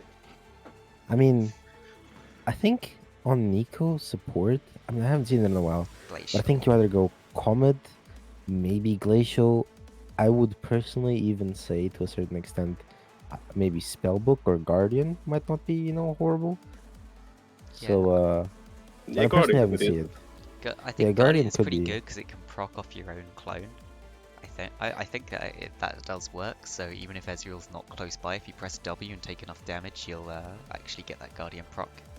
Yeah, and I've seen Ares mostly taken on people with shields nowadays. It used to be taken on people like Oriana. Ari Yeah, used to take it too. she does have a shield, to be fair. She does? Oriana. Oh yeah, no, yeah, I know that, but Well, like Nico. it used to be. Well, Nico does on her ultimate, but You Yeah, can't that's really give it to other people though. yeah. yeah. Area's good in lane, and that's it. What That's did why you the usually see face rush What being did she used. build last game? Did she go Everfrost? Nah, No, she she she went went Lumos. Ludens. The same did Oh, Ari. okay. I hope. Yeah. Okay, so the problem is Ari and Nico. Nico not so much, but Ari is absolutely horrible late game. It does not matter if you build 1,000 AP. She can maybe one shot someone, but if she misses her charm, she's a pretty useless champion. So the Everfrost pretty much gives you the ability to have an extra ability. And if you don't go for that, you're pretty weak on all stages of the game, except maybe early to mid game. So I really hope both of them go Everfrost because if they do, it actually looks a little bit better. The sad part is that this Hecarim is not going for the Bruiser build, and if he's going for the Bruiser build, it's kind of int because he has the face rush. Oh, there you go. There's the 5-man invade with the Morgana. I like Ooh, it. However, it Hecarim looks did like put down a really good Straight ward. over award. yeah, Yeah, the fighting cocks here with their defensive wards, they know their stuff. The Nico, yeah. wait, is that Uh, Ah! honestly okay? I will say she actually had me fooled there for a second. I thought she started W, and that was her W, and I was like, oh, that's fine, right? They're just gonna bait, and then I realized that was the actual Nico. So just pretending to pretty. be No, but Ari. no, just don't walk in. Oh, they know they're there though, so they have wards. So I don't think they really need Um, to walk in here. there is a Darkseer refill pot start for the Zerath, which is quite interesting. It's very aggressive. Well, you Yeah, could say it's a very aggressive or very defensive start, depending on how you want to look at it. Well, Darkseid doesn't give extra healing yeah. anymore, Does it so not? no. So it's just you only started if you Okay. know for a fact that you're gonna get a kill before first pack. Or maybe you just want the refill pot try and be as um, Efficient as possible. efficient as possible. I mean, I do love a refill pot, but also not sure about that one. I think right now the build on Xerath is Comet, and then secondary you would take Futures Market and something else. But it doesn't look like he's hitting a lot of skill shots, so maybe he can get a kill on the early on. Yeah. The Now, Cerberus is not one of the worst things that could happen in this game is the Ari dying before 6 to the Xerath, because the Xerath has TP and the Ari has Ignite. Normally in a lane where you have a combat spell and the enemy has a strategic spell like teleport, you dying pretty much means you've lost the lane super hard. So we'll have to see if the Ari can put her dancing shoes on and dodge those Zerath skill shots. Can see there is a massive CS gap actually opening up in that mid lane. Xerath being particularly The hard wave for is Ari to deal with. they're always Looks pushing like into Ari, I think. Yeah. But looks yeah, like there's a massive Ari's wave actually. looks like she started the Q against the Zerath. I think on Ari you should actually start W because it just gives that burst of movement speed and allows you to just dance around his skill shots a little bit better. Yep. That's one of the advantages that Ari does have in this ship is you can dodge his skill shots pretty easily, and when you get level 6, it's pretty much we're Direct gonna to see that cannon. camera, just doing Buffalo Goose dirty there. That's Showing sad. us the miss. Sad. There's a good free spot lane, but Morgana is pathing topside, so it doesn't really matter. Or it does matter No. because Akram can't look for a gank spot lane. Yep, it will keep them quite safe, but it looks like he might be looking mid. Yeah. Yep, ping's actually coming down onto the mid lane. We can see Xerath is Oh, very the far Zerath up. is very pushed up. The No Ari's Gecko gonna mana look as for coming well. in something. for a gank. Charm does She's miss. gonna have to Runs fly. into Oh, melee range, throws him into the tower. Oh, that's wait. so No, much that's not damage broken. back onto the Hecarim. An absolute He has no disaster mana. here. There is no mana. He does get some mana back with the auto attack. He'll probably look for something here. It's Oh, not quite enough Oh, damage. okay. Jesus. I have to be honest. That could have been if it was planned to happen like that. It was really big brain from the Zerath because normally you wait until the Hecarim E hits you to flash because you actually get thrusted in the opposite direction. However, it looks like he kind of took Hecarim for a ride there and flashed into tower for extra range. So I think if he had extra man, that would have actually maybe been a double kill. Yep, Yeah. and we can see it very sad back for the Ari here, ends up just picking up the Sapphire Crystal. Should give a bit more sustain, I guess, but Yeah, but considering that she wants really to not what you snowball, she want. should have just gone for a Dark Seal instead of the Mana Crystal. Now, I'm not sure how the Nico support works in lane. I would assume you just play safe and then root the Leona when she eventually goes in and maybe just get some damage on her. That is pretty much how it should Otherwise, work. yeah, that's what I'm guessing. But I don't think the Leona is really going to go. For the top lane, the Shen versus Malphite matchup, it seems it's just a boring tank versus tank lane. The Malphite seems to be out of mana though, so he's probably going to crash this in and just recall. Will be Gotta be my careful he doesn't get best guess. taunted under the tower. I I think he mean, would be able to get out. you He should has be able flash. to get out from it, but Oh, Oh, it's fine. She was actually freezing with that E. oh, Oh, we see a yeah, Morgana she has to gank leave. down gank bot coming out lane. here. Nice Yeah. route out from Fosho. Now the Leon does not have the E. The dodge. Oh, Xerath there it was is. back up though, goes in. Fosho will actually Yeah. flash out of that one, and they do get a flash from that gank. Dark Binding going onto the Ezreal, but they're throwing quite a lot of damage back in return. Now, a little tip for the Morgana for maybe next time.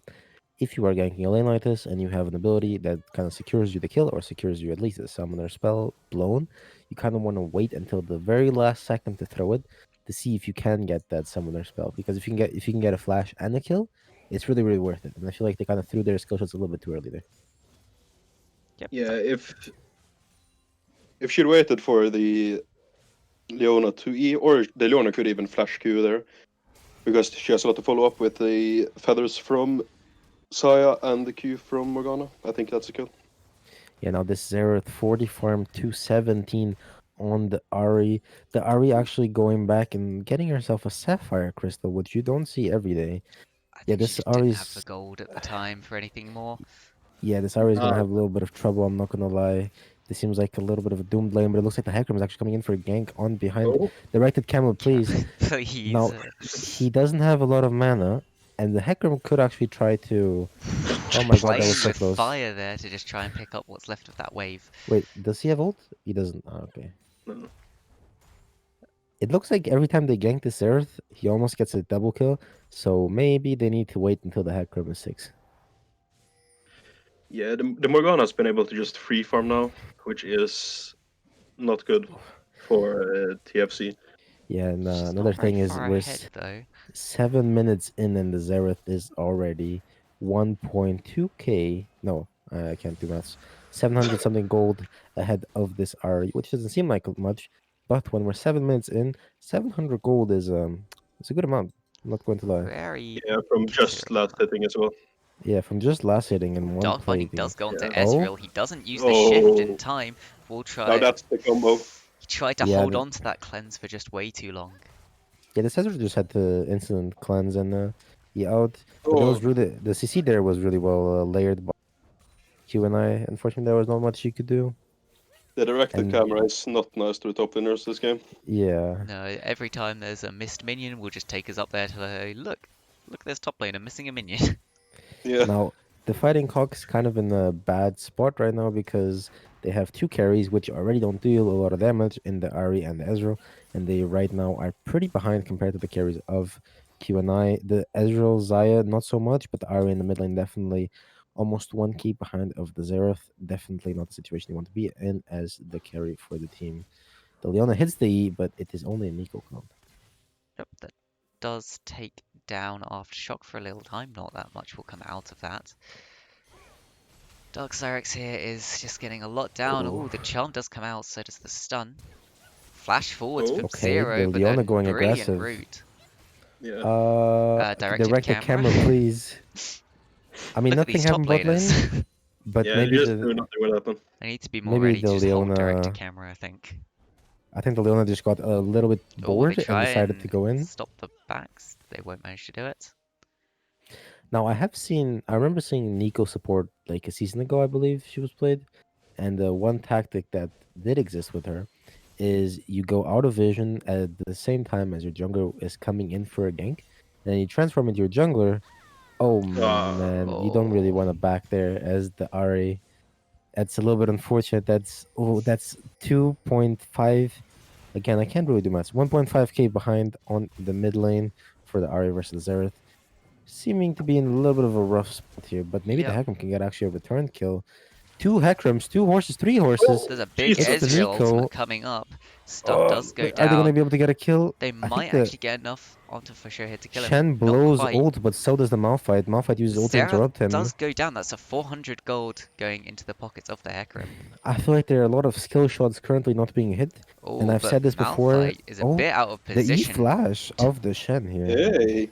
Yeah, there was something I would say there because the Leona just walked bot lane like a brainless robot there, instead of just walking mid, considering that they have a big lead and want to snowball the top side. The Sire can survive in the 2v1 pretty easily. There isn't really too much threat against her. So Leona should look for more roams instead of just being bot Now, lane. the good and the bad of this fight is one, they did get the Xerath. The bad is that the Hecarim got both kills. Now, what happens is the Hecarim is actually going full tank, so those kills Oh, Yeah. aren't really going to the best place. But it looks like they actually swapped the Ezreal and the Ari, unless the Ezreal just stayed mid to pick up the farm. But the Ari needs to be careful here, otherwise he she might helped with the actually. Herald. Oh, Very the nice. helped with the Herald, alright. That's actually a really smart thing to do if you have Bloodline because it gives you a stack, but I don't think Yeah. he does. Yeah, this Zerath is pretty good with his skill shots when it does matter. Yeah, but I was saying this Nico, when the Hecarim comes for a gank, I wish she would transform into Hecarim. She did it there actually in the mid lane. She transformed into the Hecarim, and then they kind of just three horses charging towards her, and you have no idea which one's the real one. Oh, It's a pretty cheesy tactic. The ultimate Zerath is ulting used mid in the mid lane. lane. Let's actually watch that mid lane. Here Oh, comes the pony. He's gonna they have to do dodge manage the. to force that teleport coming out from the Malphite. Looks like they will try and go onto this Hecarim. That is a full tank Hecarim, but that's a lot of damage going down. Oh Dodge no! out comes out, and he does manage to keep himself alive. It looks like the Hecarim kind of turned around there and went back, and I feel like he could have just ran away there. The Ari getting caught Oh, out. The Nico also Nico going going in. in there Oh does no! That actually E. miss the root. That would have been the No! free kill, and Fosho And will she dies. die And in she It's the ignited the end. Malphite as well. Oh it's no. Oh, fine. It's all about the F in chat. Evan chat. It's all about the concept. He had the right idea. The execution was a little bit poor. I'm not exactly sure how she was this low when she already got there, but She wasn't. She was transformed into the Hecarim, I believe. So it oh Yeah. was showing the Hecarim's health, and then she came out on full health. But there was just too much things thrown back into her face, and that is a support Nico only level 6. No, not at all tanky. yeah. Now, again, problem is the just like the last game, QNI has this team that kind of just scales better. So them being this far ahead, 12 minutes in, not looking good for the Flying Cocks, but with such a great name, you can only expect great things. So I believe they might actually be able to turn around this game. I'm just not exactly sure They how. are pushing this top side, but meanwhile the dragon is being done on the bottom side of the map. I actually like that rotation a lot. I do it on my own team. When you know you can't get first dragon, just go top, get hero, maybe get the first tower top lane. It's always a better choice than going for There that comes dragon out and the end up dying. ultimate. Shen versus Malphite in this top lane, and literal wet noodle fight once again. Malphite, however, really wants some of this pasta, is going in for the Shen, but he picks up the pink Shen ward. Oh, completely and ignores there's that. another one. Now Oh, that's an outplay.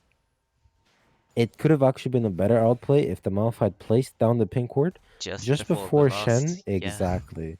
Denying 45 gold and being a pain in the ass. That's all. That's real big Oh, but macro here's play the there. attempted gank number 3, Oh, 4 onto the Yeah. Xerath. That's a lot of damage going down, but the is he gonna stun, die? Oh my Oh, god. Ezreal This does stay Zereth is alive. getting way too close at killing two people every time. Oh, but The meanwhile in Nico the actually bot lane there's going an in. engage. Nico trying to put down what damage she can, as well as the Ahri, but it's really not much. Leona just tanking most of it to the face. Yeah, I just thought about this. Yeah, I mean, actually, no, I said it before in Shamsa, like, Zaya's pretty good into Nico because you can dodge every single one of her abilities. It makes the Nico pick a little bit harder to pull stuff. off. I mean, Yep, who would have thought Nico support blind isn't a good pick, but maybe maybe next time we pick something a little bit different. yep. Oh, the Yeah. Leona B, actually going onto the there Nico goes gets the charmed. route out. Nico's just gonna end up dying. Ahri there, no mana. Will The flash him. Shen. And the Shen Oh, has and Shen he ult super gets is stopped. defensively. stopped. I'm not sure they really wanted to stop that. If Shen disappears, then Malphite could just push that in a lot better. Now it looks like this Ari and Ezreal have actually swapped lanes because the Ari was having a really hard time against the Xerath, and looks like this Ezreal is being able Ooh, to jumping kind of forwards. fight It's quite a lot of back. damage coming out. The aggressive E forward onto the Xerath with already a Ludens done is a little bit on the dangerous side, but he did blow all cooldown, so maybe that was just a big balls Yeah, he play. did. He did dodge the E with his own E, so it wasn't really under a lot of threat Is the Essence when he did. Reaver first from the Ezreal, so we'll have to see what he decides to build next, but Probably the does play. means Now, he should. one really bad sign is when the Ari has 50 farm at 14 minutes and is still building Ludens. It's not really something you want to see. This could also go into the Everfrost. Yeah, but I have the feeling like it isn't. I have played on Yeah, too many Smurfs to know that this is going into Ludens. she also doesn't have any boots yet. Again, Boots are but of really good shots. overrated. Oh, Oh the Ezreal no! walking She doesn't into have that. no to be fair. Ooh. No. Dot kicks yet again, just not respecting if he gets caught in one place. Just a blind man would knock unleashed back into the tower there. Yeah, The I mean, if I was Barmy passive oh, it looks aggroing the like tower. the It's a pony's gonna get potential 4-man top lane, 4v2 dodges the ult, onslaught but of gets caught shadows. by a Q. Oh, W will actually run start doing pony. quite a lot of damage Oh, back. the phase rush. Smite as well coming out there to keep Hecarim alive, and it's not quite a 4,000 gold lead. Yeah, the biggest problem for TFC now is that they really have no way to kill the Serath if they're in a team fight. Oh, they do get a route down Oh. onto the Xayah, but that'll be an easy ultimate away. Oh Nice no. jump forwards by her. Oh my god. Really well played. Yeah, this is just gonna keep happening because Nico and Zaya ult, if I'm not wrong, have about the same cooldown.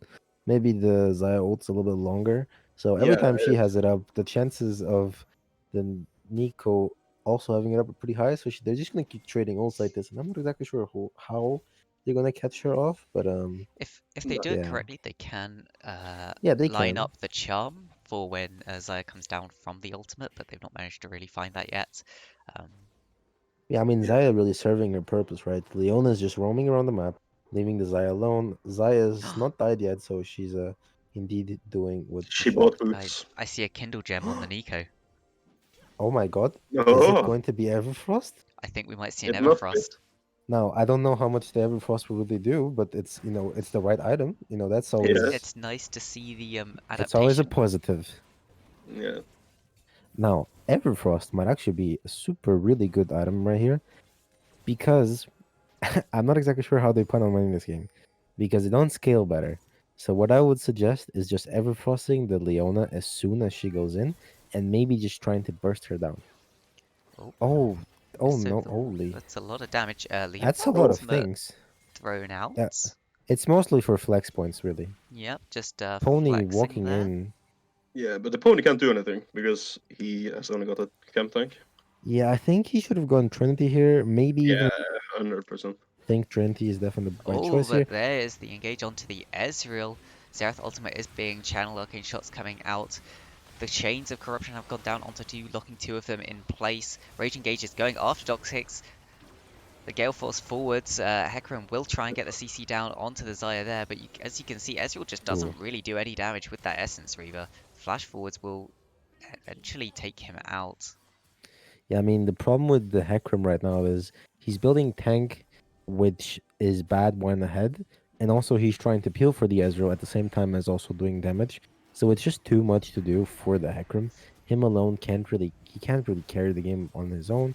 We're going to have to see if this Ezreal can maybe pop off a little bit harder on the late game. And the problem is, Essence Reaver Ezreal really has to wait for that second item to start doing any sort of proper amounts of damage. Um, it doesn't really Yeah, give you any sort of increase over the power that just the Sheen had. I mean, Yeah, as said before as well, it doesn't really matter how good of a player you are.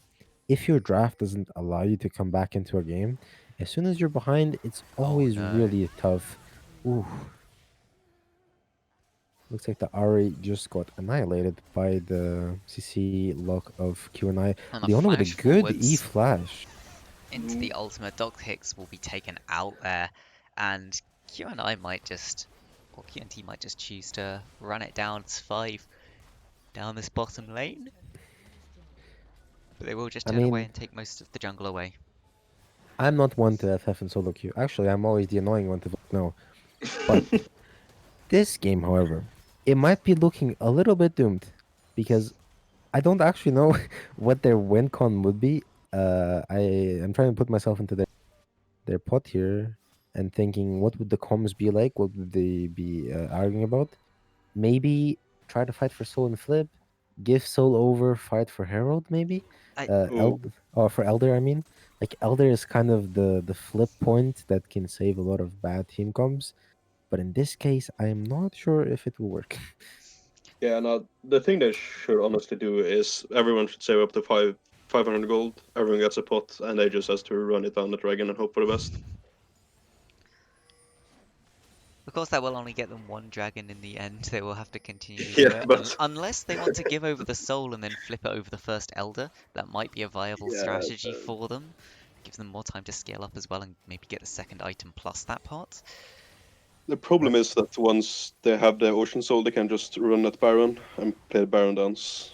And then once they have the Baron, they can just push in all lanes, get the Elder Dragon, and win the game. Yeah, it will The be one very hard thing to that is play. also pretty hard is that if they kill them right now at 20 minutes, their respawn times of QNI will be really short. And they don't have one single turret around the map. Yeah. So it's going to take quite a while until they actually get into the QNI base. And Kunai has full map pressure, so they can just push in all the lanes and go for the dragon. And even if Oh, Oh, engage from the just a Hecarim blind going man. in with the Buffly boost also Shen. thrown in there. There's the Nico going in. They picked up 2 already. Zero will try and get out by himself, yeah, but will get picked up on the backside of that. That's a 3 kills going into the pockets of TFC. All right, And never mind. I guess they can just do that. you know what? yeah, That but does start to bring them back. unfortunately, it doesn't really matter. They can't get anything from it, unfortunately. Double kill Yeah, onto the Ezreal. That is who you want the gold to realistically be going into here. that's Yeah, the. It kind of he ties is still back. 1k gold behind, which is the problem. It kind of ties back to the point I was saying before. Now that they did kill him, everyone is pretty much up, and they can't really get much. They maybe can get this tower, even though I doubt it. The Or Malphite charm here. onto the Malphite. Oh, Taunt goes through. They're keeping Malphite locked up, but he's just one big tanky boy. Managed to get the TP out of the Xerath, which, you know, it's something. It's not much, but it's Yeah, something.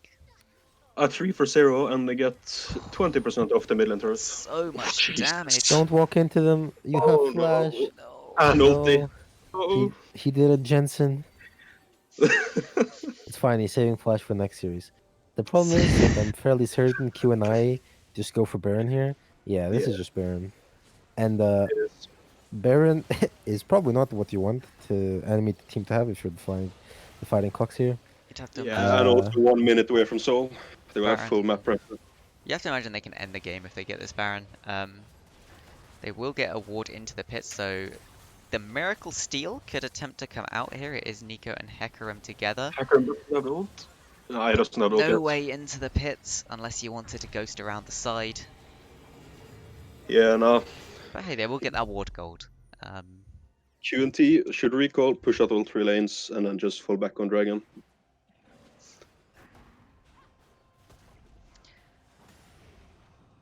and yeah, this game looks a little bit hard for the fighting cocks here. I'm sorry. Are QNT actually gonna flip it there? Yeah, they are. I also want to point out I went back on the replay a little bit. The Nico Q could have actually stolen that Baron because the Morgana smited at 200 HP. So that No, was a little bit of a yikers. yeah, definitely tied one in. that could have been stolen. Very unfortunate for TFC that Hecarim did not have ultimate. Taser though walking straight in. That's Ooh, That yeah. one kept dead on fox. Barrett. Yeah, the Xerath has. I thought he was going to go for the Xeraths, but yeah, he just went straight for that Rabadons plus the Ludens. He's going to be doing some serious damage. This Hecarim, Oh Jesus! yeah, That was with the pot broke as well. I feel like the the fighting cocks here is probably spamming in chat jungle div, uh, as is custom in most solo queue games. The poor Hecarim is probably about to get chat banned. Uh, I unfortunately Trying there's his really not much. best. Yeah, he's trying his best, but with this build, it's kind of more of a supportive frontline build and let your carries do damage. Unfortunately, now I will say the Ezreal does have Oh, damage, they did but blind the charm onto the Xerath, forcing out the flash. Yeah, the Ezreal went for Muramana instead of that Duskblade. So taking No, even longer to scale up. Definitely not what you want. yeah, Fortunately, almost taken out there by a Xerath Q. oh my god, Oh, that was a really there's good the one-fight ult. engage forwards. The Ahri's already down. It's Yes, he fine, was guys. It was throwing in KO. arcane shots, but you can see it's just tickling the side of QNI. Oh my god, That that Ocean Xerath Soul, damage. it's just doing way too much. The And Ari is going and it to seems weird. actually Q&A is actually going to end the game before Ari can get another. That is quite sad. And it looks Yeah, like they will try to get that final engage for sure. Will get an ultimate down onto 3. Maybe TFC can do something oh, here. They're putting damage down into Leona, but no, there's no one down yet. Just a blind man. Can't even kill the Leona. That healing from the Ocean Soul. let's see. Will Ari use flash note? Oh. Oh, And jeez. the nice bug to end the Oh, game. it was a draw. Nice. It That's was a a nice Yeah, way to end the no one game. knows. That's a nice way to end the game. Yep, here are the stats for those who want to see them Q&I rage engage there, not dying a single time. I will quickly run through the stats because actually we might be able to catch the other game if they haven't started yet. Uh, No, it is only like 8 minutes late. Oh, so much damage coming out from Xerath there. yeah. No, I But do wonder who is gonna get MVP of the series here, or who we're gonna give it to. yeah, Sarah got the MVP in that game. I think for that game you definitely give it to Xerath. Overall, it's kind of hard to know. Oh Jesus, the damage.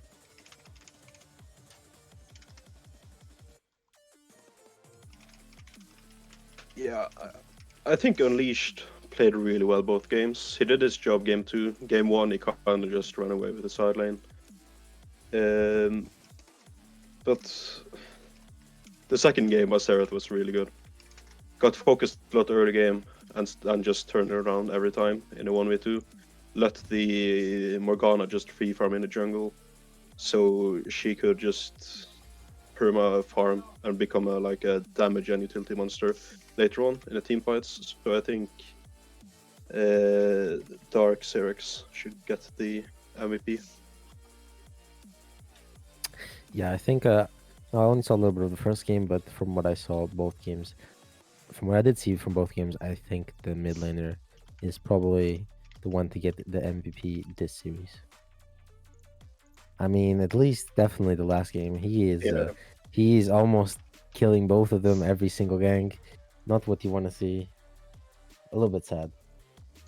Little bit sad indeed, and we do actually have time to do the second game, so Yeah. I'm very quickly going to try and get some of the players in here and get everyone into lobby and stuff as quickly as possible, so we're not wasting too many people's time. I don't know which other players that are playing, so I'll just send an invite to the entire team. Okay, it's not wanting to do that because it can't find one of the players. Great. Let's try that. I'll try 3 of them. No, can't find them. Oof. Can we find one of them? There we go, we found one of them. Yeah. That'll do. Get at least one from Team Cataclysm as well to come in. Yeah, for everyone that does ping me while the stream is going on, I do not get the pings, by the way. So if you're trying to let me know something, there is no way I will see it. You're better off letting me know in the stream's chat. I'm more likely to see it there than on Discord, to be honest with you. Yeah, there we go. So the invites are out to for both teams now and both casters.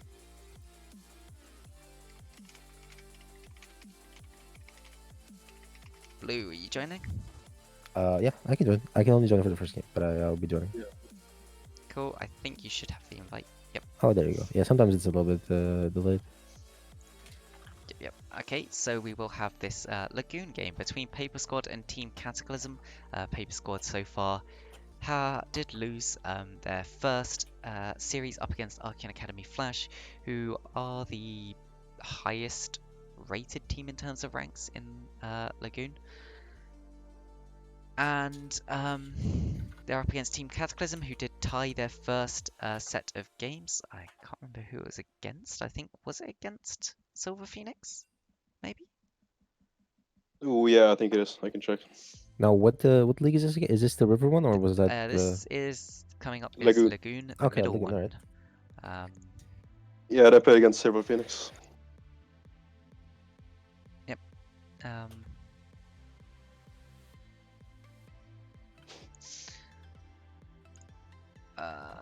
Oh, wait a second. Okay, there's people needing roles. Do they need them now? I don't know. I will quickly chuck them the roles. And I need to sort out the mod roles later because apparently they can't give roles out, which is annoying. Oh. There we go. Of course, nothing goes perfectly over here. No, I don't. Which team is this that's actually turned up? I think I still need to... Okay, we're not getting any of the rest of Cataclysm being invited. I'll send them the invites.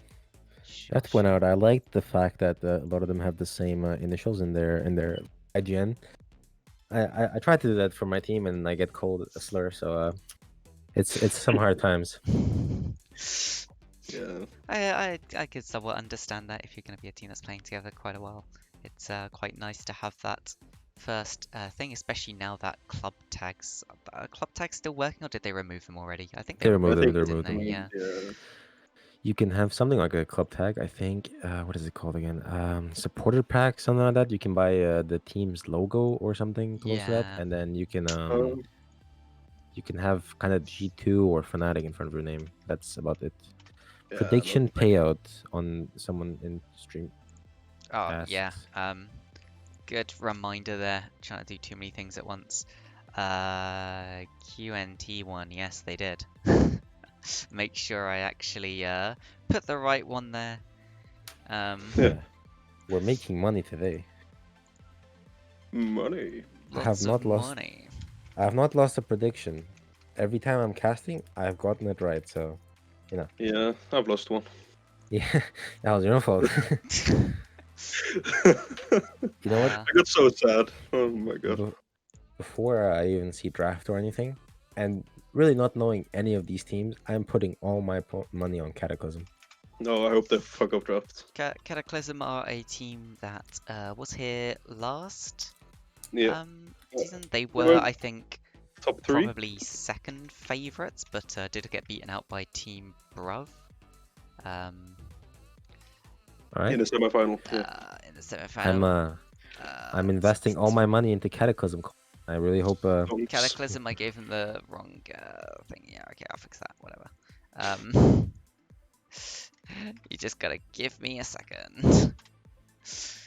Team Cataclysm, yeah, here up against Paper Squad.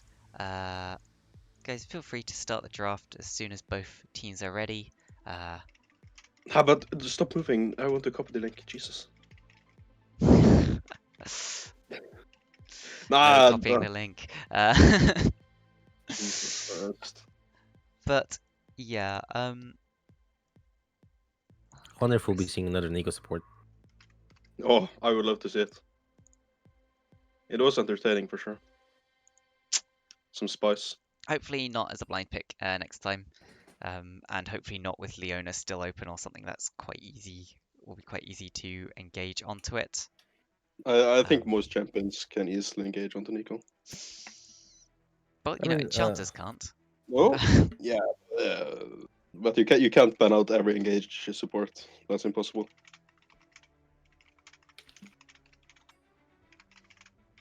Hmm.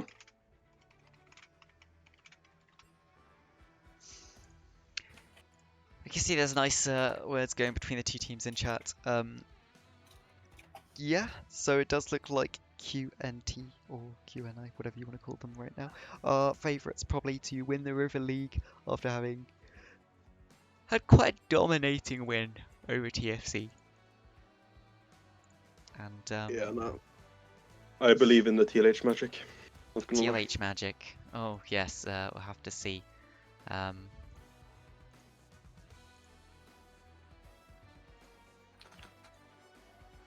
Yeah, I mean, as I said before even seeing draft, putting all my points in the Cataclysm. Really hope they don't let me down here. Time to ultimate draft.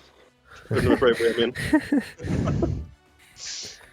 I mean, I feel like ultimate bravery, one game. I have some admin powers in the SCO. We can make it happen, you know. Oh god damn it, they've I don't think they quite realized what was going on and they started the draft Oh, in the client, which is not Hey, what what? they're Ah. supposed to do. Um, Oh my god.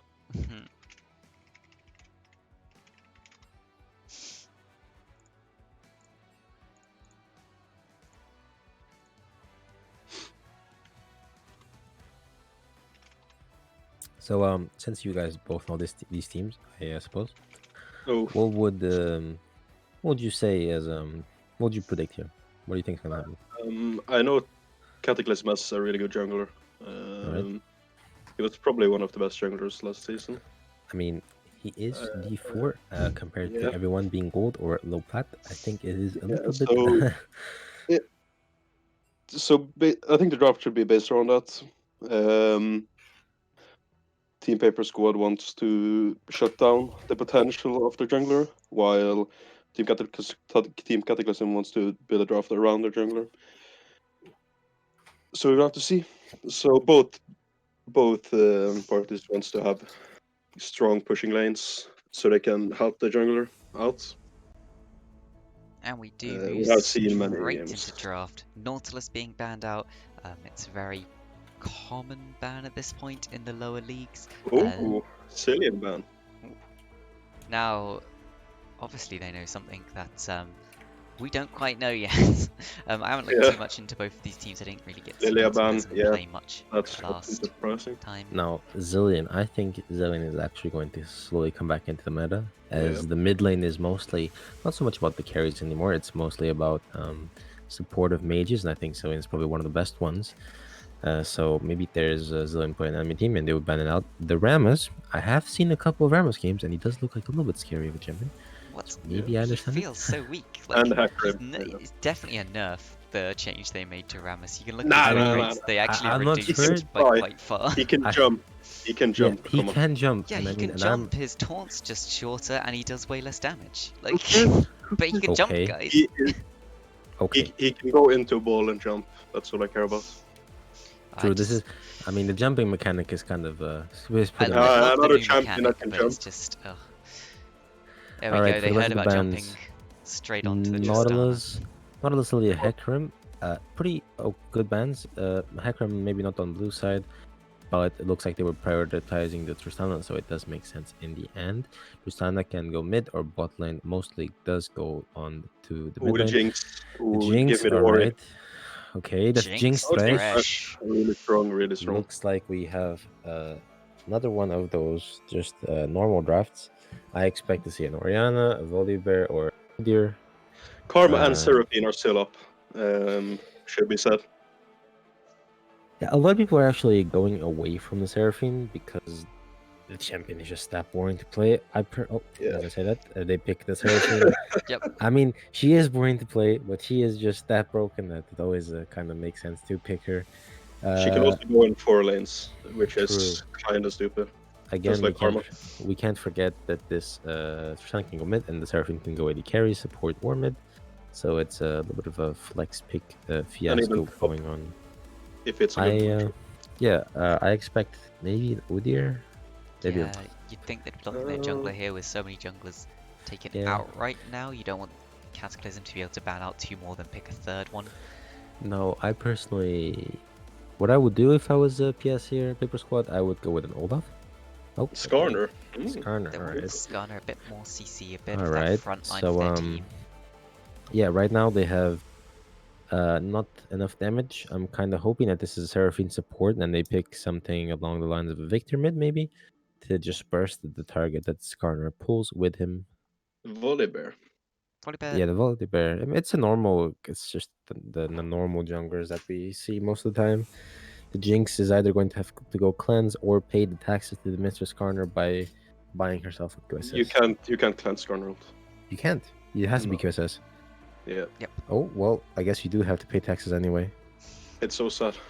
2 things that always get to you in life. It's the government and Skarner. Thresh, of course, can pay the tax with, I always forget what the item's called, but the one that lets you Mikhail's. CC. Mikhail's, yeah. Yeah, that's a new mechanic this season. Earlier it couldn't. Earlier season it couldn't really take away suspensions. Now the Echo and the Salus ban. No, it couldn't. The Malphite ban I don't quite understand, but the Orianna is the Orianna is a good ban. Honestly, Orianna... we should pick Victor here. That's the strongest middle mage that's left.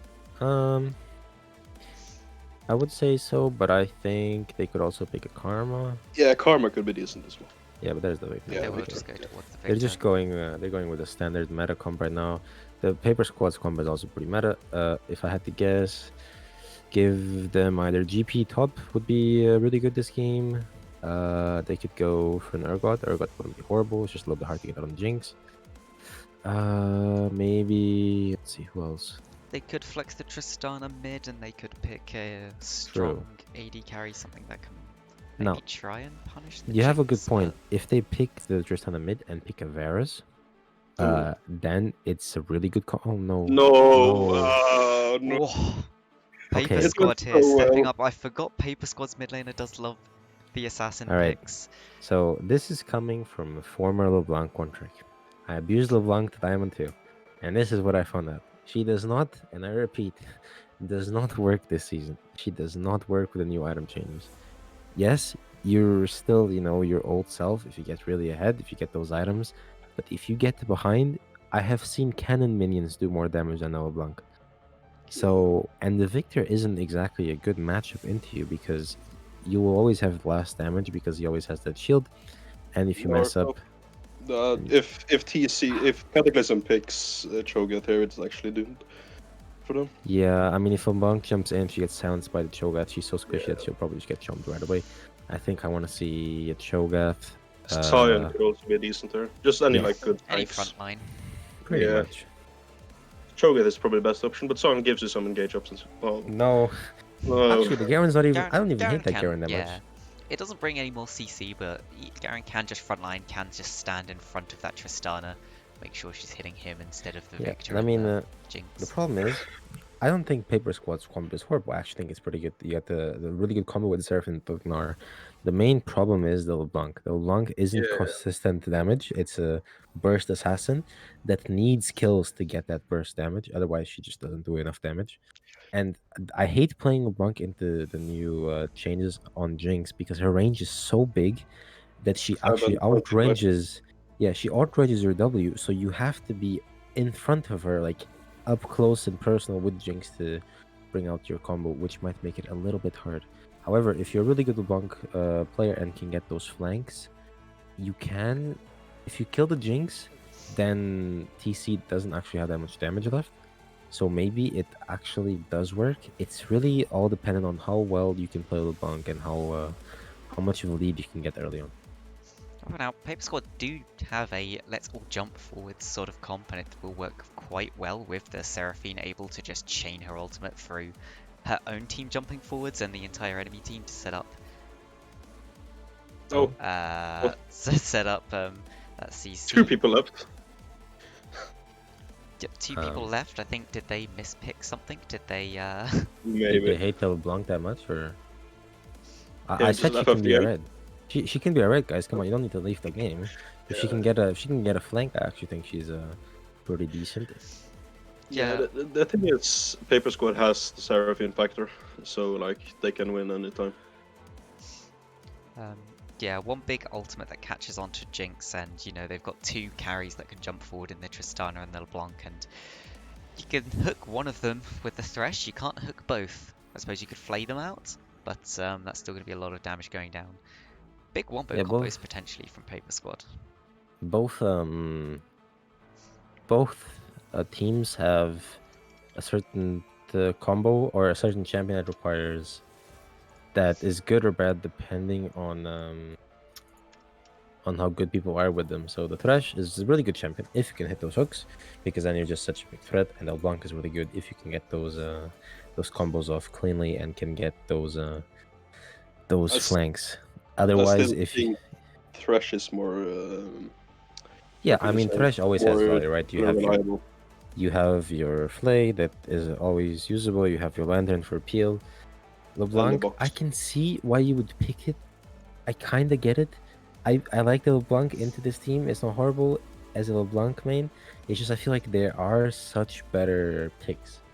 I think in this team comp, even Akali would have been not bad, you know, if you can play Akali well and can deal with the victory early game. How about Diana? I think their mid laner plays a lot of Diana. I don't play it really at all myself, so I don't know how she feels into. You don't really want to pick something like a Diana into a Victor, because you have a problem making where as soon as you jump in, the Victor is just gonna gravitation pull under himself, and then you're kind of screwed because you're gonna get stunned.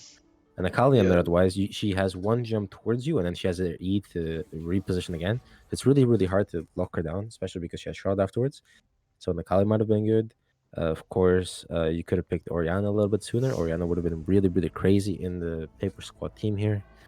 What else? Azerath would have been really good as well. You know, you can outrange the Jinx, outrange the Victor. Does she outrange the Jinx too much now with her Q? It does a little bit, I think. But... I mean, yeah, Xerath definitely does outrange. Yeah, but how long is the Q? The Xerath Q? I mean, fully charged, it's fairly long. Yeah. Yeah, the tip probably of outrange it's surprising. I think it would definitely outrange. Maybe Runan's, not Runan's, Rapid Fire. Yeah, Rapid Fire Jinx Q probably. Yeah, I think that's like 900 range. Rapid Fire Jinx Q and Xerath Yeah, Q. No, it's not even close. It's the range of Xerath Q fully charged at max range is 1450. So yeah, it's just it's going. Yeah, but it is skill shot to be fair. Yeah. Now the reason why Xerath would actually be good into this team is the same reason as to why Varus is good into Jinx, because while Jinx has a really long range, you can poke her before she can get into that range, which just takes a lot of her power away, and. Yeah, it's also one of the problems with LeBlanc is her range is pretty small compared to the enemy champions. We'll just have to see how he plays it out. I think the LeBlanc pick is almost like a chain reaction here, because Paper Squad banned the Orianna, so only one in the draft, because Paper Squad banned Oriana in the second phase. So Cataclysm picked the Victor, and they probably wanted to pick the Victor there in that spot since the banned Ori. I And don't that's know if you also why I meant. think the Victor pick is really good, because they want some damage. Paper School wants some damage from their mid laner. I don't know if And you meant to do the chain reaction pun, but it's a pretty good one if you did. I reckon Lux could I'm have been a good confused. mid laner for Paper Squad here. Would provide a lot of CC and zone control, would provide that long range damage. The only thing you'd have to be careful about is you'd get pushed in quite heavily by the Victor, but that's going to happen pretty much no matter which mid laner you pick here. Yeah, I think the Ori ban is kind of weird, because they could have just swapped mid laners. Victor Ori is the usual mid lane matchup. Yep, but I think they're mainly just thinking that they can punish the Victor a bit more heavily than the Orianna. Like I said, their mid laner does pretty much exclusively play assassins, so Okay. I mean, if you do play assassins a lot and can get those lengths said before, I think it's actually not a horrible. definitely not. Yeah, no, it kind of works. And one thing that LeBlanc can do really well is, snowball. If she does get ahead, then it's really hard to stop her. She will one-shot you before you can really do much. So And far, all the points are on Cataclysm. If anyone puts points onto Paper Squad, they will absolutely rake it in if Paper Squad do win. So if anyone wants to put down like 10 points for Paper Squad and potentially just rake in the money, I have a lot of little points for risk. Cataclysm. I'm going to need them to win this game. I put all my points into them. Ooh, there we go. I need to feed my children and pay child support, please.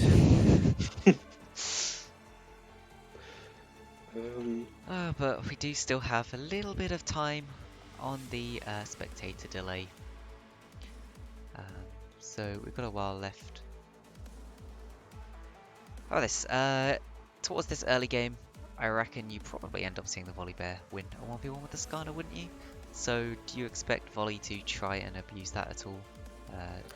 Use the fact that he should have priority on the top side of the map, I would expect. I don't know if the Volibear wins the early scrimmages versus the Skarner, especially with this, what did they call it? The Skarner... The Skarner pillars. The Skarner tower things. That's the one, yeah. I mean, if I'm not wrong, it gives him a good amount of attack speed. Yeah, and actually, I think it depends. Worst case scenario, the depends Skarner where can the- just stun him and just run away.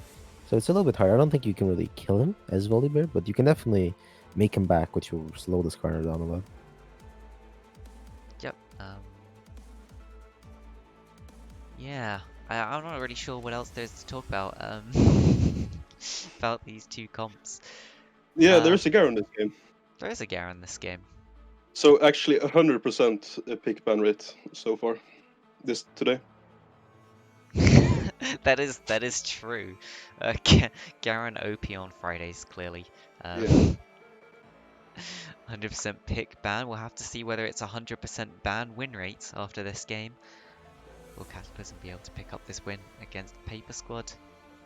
We'll find out very shortly. Well, I mean, who knows? It might be a really long game. We'll get into game very there's shortly. a Victor and a Jinx, so this might be a long one.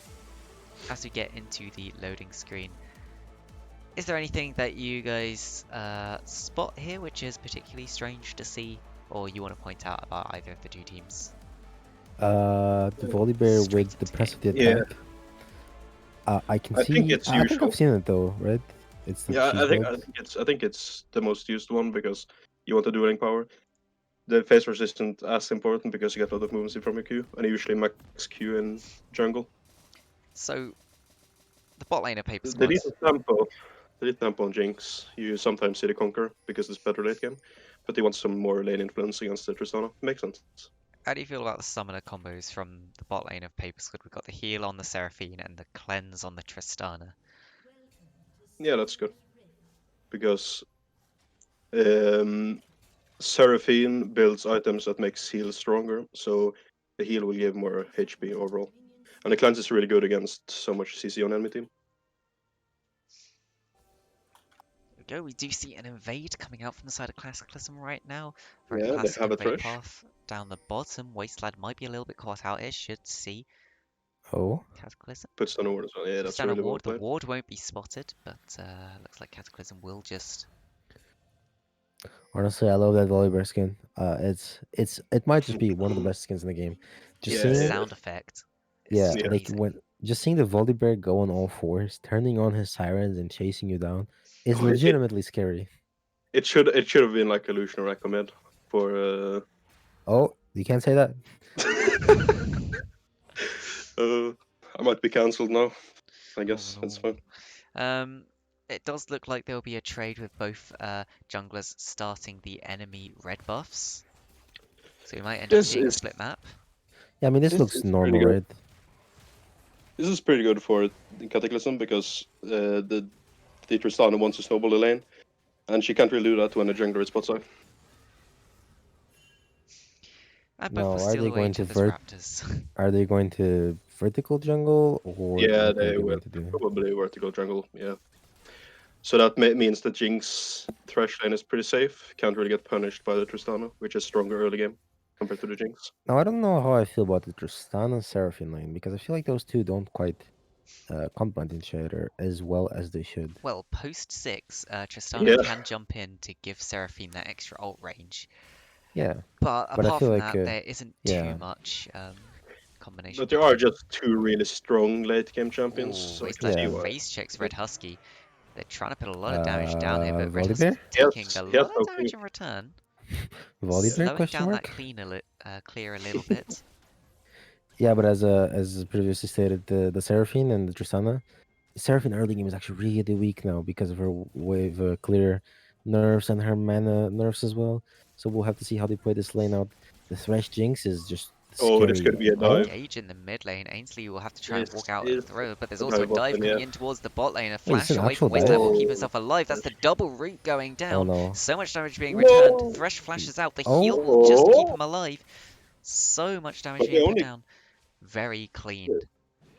they only well, killed the Seraphine. okay, the LeBlanc actually might be getting a kill mid lane. Well, does get Oh, stunned that's up so by the sad. gravity field. We'll But I keep think, wait, going just here. ignite, please There's ignite. the ignite. Okay, Yeah. yeah, it's a kill. Okay, Extra auto attacks. so Showing why that LeBlanc was picked. the thing that Victor is doing wrong here is you're trying to push in LeBlanc, which is not a horrible tactic. However, you don't really want to give an early game assassin a long lane to play with because then she can chase you down.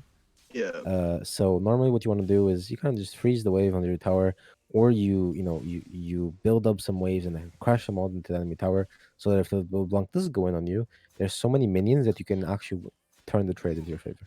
Yeah, what I really like is just going for a lot of cheaters. So cheater on wave 3, recall, and then cheat recall, cheater on wave 9, and then recall again. I Because don't that just think. makes that just makes the wave not the game just non-interactive. And I LeBlanc don't. can't really do anything level 1. I don't really like going for more than one cheater recall. I think you just cheater recall at wave 3 or 4. You go back. If you feel like he's really good at LeBlanc, you can go for no magic mantle start, or for no magic mantle.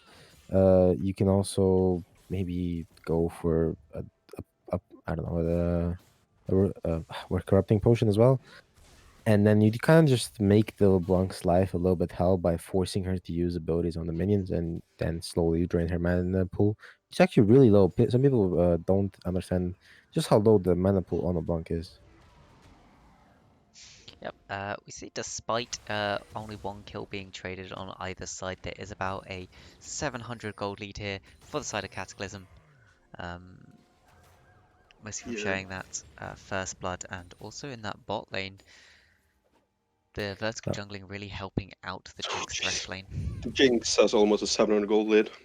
That's really bad. I have to flame this LeBlanc because playing LeBlanc without a skin, I think, is actually a cardinal sin.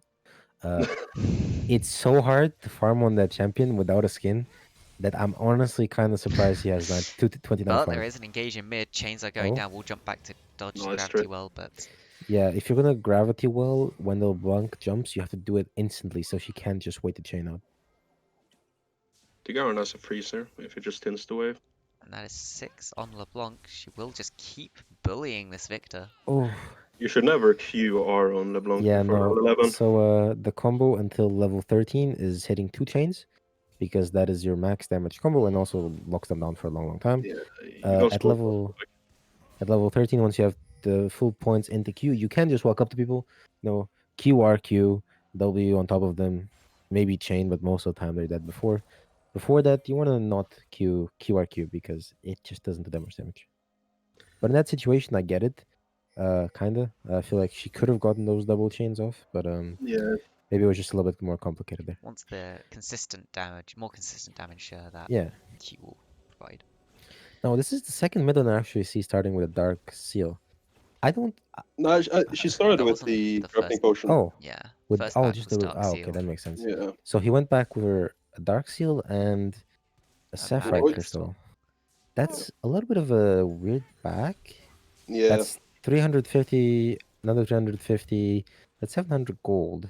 I feel like I would have just waited for 150 gold in lane and gotten myself the what are they called? Oh boy, the rods. I don't think that's the name of Blasting it. ones. Blasting one. That's the one. Oh, that's so much damage. Oh, Oh, Ignite thrown down. I don't think he dies Surely though. oh, he Oh, does he the die. does. minion died before he could Q. That's so sad.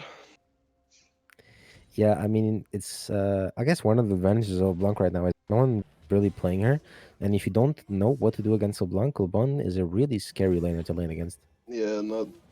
But the Victor also went for a pretty greedy build, rushing Yeah. the. Oh, and then he goes for blasting one. He will just get one shot again. I honestly think that the Victor should probably just rush Mercs. Red If I was the Husky. Victor here, I would have rushed the Mercs. Oh, looks like the police is actually getting caught here. Oh, never mind, he's No, not will be able 6. to Yeah, walk out. so There was no 6 on Skarner. No way to pull him back out there. Wasteland does actually get rooted up in the Thresh is choppers. getting. Oh, that was so sad. He got minion Chunked. blocked. He got minion blocked and couldn't walk away. Now I Green wonder what this Demons. LeBlanc is actually going to build here because I don't really know the build for LeBlanc since I really hate the new mage items. You can go for Everfrost if really ahead to then provide some help to your um, team later on, but I think he's probably just going to go with the Ludens. yeah, he is the only magic damage threat. So going for Illudens and getting the flat magic pen is really good. Oh, and LeBlanc might just run down Ainsley here. Chains does No, he go doesn't have down. Ignite, and he already used his old combo, so yeah, you don't have any Yeah, damage. This is if you kind use of the the problem. chains, It's taking so much damage, but there is an engage in the top lane as The way to well. kill the Victor there is actually to get in range and flash chain and then save your W to when flashes away. Because if you use your R to get to someone, you just don't have the damage. yeah, In the top lane, the Garen versus Ignar matchup, the Garen's down on farm. That's pretty normal. A melee champ like Garen can't really approach the Ignar or the farm because he's just that annoying. In the bot lane, I'm not exactly sure how the Tristana is this behind on farm, yeah, but it might just be because, like as I said before, the Sarah Tristana early game just don't really have a lot of impact compared to the Thresh Jinx. Yeah, I the think Jinx it's has the just 1k gold in it now. it's I just the just saw fact if her. Seraphine gets hooked at all, that's pretty much a 100% kill. When you think about the fresh hook flay into the chompers from the Jinx and how squishy of Yeah, a champion I Seraphine think is. that's why Seraphine is mostly being played AD carry right now because of her weak early game power. You normally want to pair her with something that can protect her. That's why you see a lot of Seraphine Leona, Seraphine Rel, Seraphine, Alistar, whatever. Yep. Yeah, you also want more gold in her now because of the new Moonstone passive. But I do think that Seraphine doesn't exactly need too much gold to function, so she does still work as a Yeah, support. And of course, when she gets level 6, her ult plus Tristana can probably one-shot someone. This Skarner, I'm not exactly sure what he's looking for. Maybe looking for the volley Oh, bear. oh, Oh, Shadowgleam not quite oh, going the right way there. Chain will land, but Green uh, Demon is incredibly low. I'm not sure they really want to fight this one. Meanwhile, on the oh, other we're side, seeing a no little one's fighting. police brutality onto the Skarner. yeah. But it looks like the Skarner is just going to run away. Who Wait, wins, does Bear Volibear or have a Scorpion? mustache? He has a Flashes the mustache. wall. Oh, I think he might be dead here. Yeah. Right? That is a kill. Dabbing Pengi. I've never noticed that Volibear has a mustache. I like the skin more. Wait, does he have a That's mustache? pretty. Yeah, he Oh, has a mustache. no, That's actually just pretty good. roaming all the way down. Is behind Ainsley, but seems to be losing the 1v1 Oh, trade. oh, Yeah. please use it to clear the wave. He is now using the This ultimate is to clear the wave. This is actually fine, and it's something we see a lot in pro play as well, where victors use the ult to clear the wave because your ult early game doesn't really do much. It's kind of a weird ability early on The LeBlanc maybe looking for another kill here. She does have Ball gets Ignite. stunned up, I Ignite's thrown think the down. Victor's dead, but Just he does have waiting Flash. for... Please Flash. Oh, flashed in place, but that's a tower shot Oh. onto Shadow Oh Agreement. my god. Oh no! That's Oh a kill no! into the Oh. block. It's the Not like Victor. That's all the this. stacks gone from the Dark Seal. Yeah, this is what I mean when I say that LeBlanc is not great. You went for a boss chapter? Oh, looks like this Karna's getting picked off here. Yeah, Yeah. he's just not Hmm. It too just tanky right now. Yeah, look, things are looking pretty good for Cataclysm here. The Thresh going in. That was actually a good, nice try on stopping that Tristana jump. It was just a little bit too early, I think, or maybe too late. I think it was too early. I think If And it can't be too late. Cataclysm, late. Cataclysm looking pretty good here. The LeBlanc, while one kill ahead, is very behind on farm. It's pretty hard to farm on this champion, especially because if you use your W, you're very punishable Oh pretty hard. no. Oh, Tristana walks into that, has to burn Flash and cleanse. Not, Oh, that's not what you want to see. not what you want to see at all, and it is a 3,000 gold lead right now for Cataclysm. So DCS lead in bot lane. Jesus. Yeah, this is not looking good. Every single lane on the side of Cataclysm has a farm lead, which is pretty Except bad at 11 minutes. But he does have an XP lead actually. Sure, LeBlanc going in again, misses. Did she throw a chain up? I'm not Yeah, sure, but they but- go onto the Oh, the Jinx here. Thresh. Thresh walking too far forwards. They're trying to get onto a nice jump That forwards. looked so weird. Oh, and Seraphine Oh, ultimate will Seraphine. lock them down. Skarner ultimate is used so that they can... No, the Skarner got the kill. Oh no, I thought they were leaving it for the Tristana. I thought that's why I was Yeah. pulling it back, but... Yeah, nah, the bomb took it. That's quite sad. I mean, Yeah. maybe the Skarner ult a little bit overkill, but I understand why they would want it. LeBlanc is not respecting the Victor damage. Yeah, as I said, it's Yes. really hard for this LeBlanc now because he is gonna have a shield every time he trades you, and you just don't do as much damage as you used to. So it's a little bit hard to play lane. If I was LeBlanc here, I would probably be looking for maybe a dive bot or like at least a gank, because you kind of have to leave lane now as LeBlanc. You're pretty weak compared to this Victor. Yes, meanwhile we do see Oh. that Nard did die in the top Oof. lane somehow. That E damage is something else. Yeah. Paper Squad just not really finding their footing in this game. Looked like they might be able to do something with the early kills on the LeBlanc, but not really managed to convert it into anything useful. And Yeah, especially in competitive play, when Blanc gets the kills, you kind of have to roam, just like most assassins. And assassins are always harder to play in competitive because people will normally ward. But the Ooh. Tristana actually jumping in onto the yeah, Jinx that's a here. bit too far forwards. A TP But is I coming in don't behind think, them, but that's a TP into 3 people. I'm not sure. It's the double TP Oh. actually. Double Stun TP. comes down. Wasteland having to flash it away under the tower with the Garen. The The ultimate's not Garen. quite enough, but there's the Smoke Death Oh. Rocket to pick one up. It wasn't quite That's enough to kill calculated. Skarner. I wonder if they meant to teleport at the same Oh time so that no, it and seems. it was Oh, a that missed was a good timing on the hook. jump. Again, I hope they actually meant to do that and teleport at the same time so that they actually didn't see there was 2 TPs instead of 1. Because Yeah, that's pretty big brain. it is. Yeah, I believe that was probably the And plan. also getting the Garen in before the Victor. That was also really huge. All right, here comes the police bear chasing the LeBlanc and She will put the Garen. chains down, but Oh, what? dodge Oh away no. from the CC for using the ultimate, but that might actually let LeBlanc escape. She is kind of stuck trying to throw it around. Maybe we'll And give the the Victor kill. gets the kill. We'll Oh, give, that's so bad. give the kill I to think Ace. the volley bear may be waiting or expecting LeBlanc ult there over the wall. Would be the only explanation for that. Yeah, the game is looking a little bit rough for Team Paper Squad here. The Gnar is behind, the Skarner's behind, the LeBlanc's behind, their bot lane's Is behind. anyone They ahead? do. Everyone is behind, but Nah, the Norris had 200 gold. Yeah, but I Oh. mean, normally when you are like Gnar playing against the Garen, Yeah. you want to be a little bit more ahead and he than is him. You down do on have levels. yeah, and Yeah, I no, mean, you he- do have CS lead, I guess, but it's not really enough. He is effectively behind, you could say. And that was a really good TP bot lane by the Garen. Did get the top tower, which was it was a pretty good trade. I'll give him. Interesting Herald use. I assume it must have been running out. They will get Yeah. a chunk of damage onto the mid lane tower, but they're still probably going to struggle to break that. Okay, so if I Yeah. was Paper Squad here, what would be my win con? Well, we have a Tristana and we have a Seraphine. Seraphine scales really well, and you still do have a really good combo with the Gnar and the Seraphine. So you're gonna want to maybe group up and get some 5v5 fights going.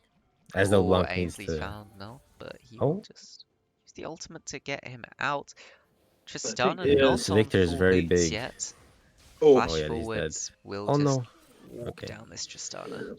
Yeah, this Victor is very fed, and once the Victor gets rolling, especially with the build he's going, which is kind of trolled, but it does work if you're uh, extremely ahead.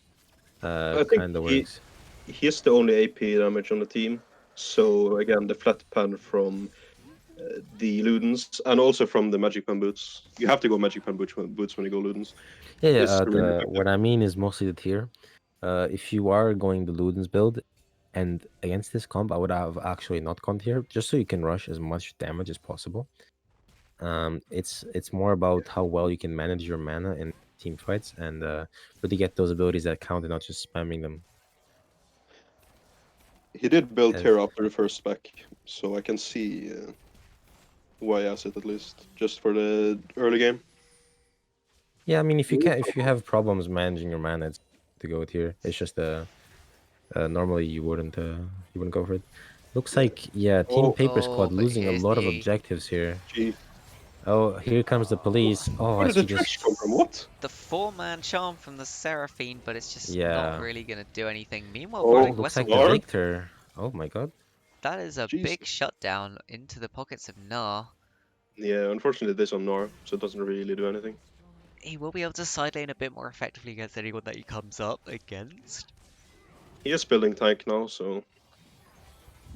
But yeah, I would Now the expect Garen going very ham. He doesn't really care because he doesn't have enough damage to kill him. Cataclysm deciding that they will take that second herald. Hopefully they can get something useful out of it. You don't usually see teams managing to actually get anything useful out of it. They might take a Yeah. tower that they would usually get anyway. Oh.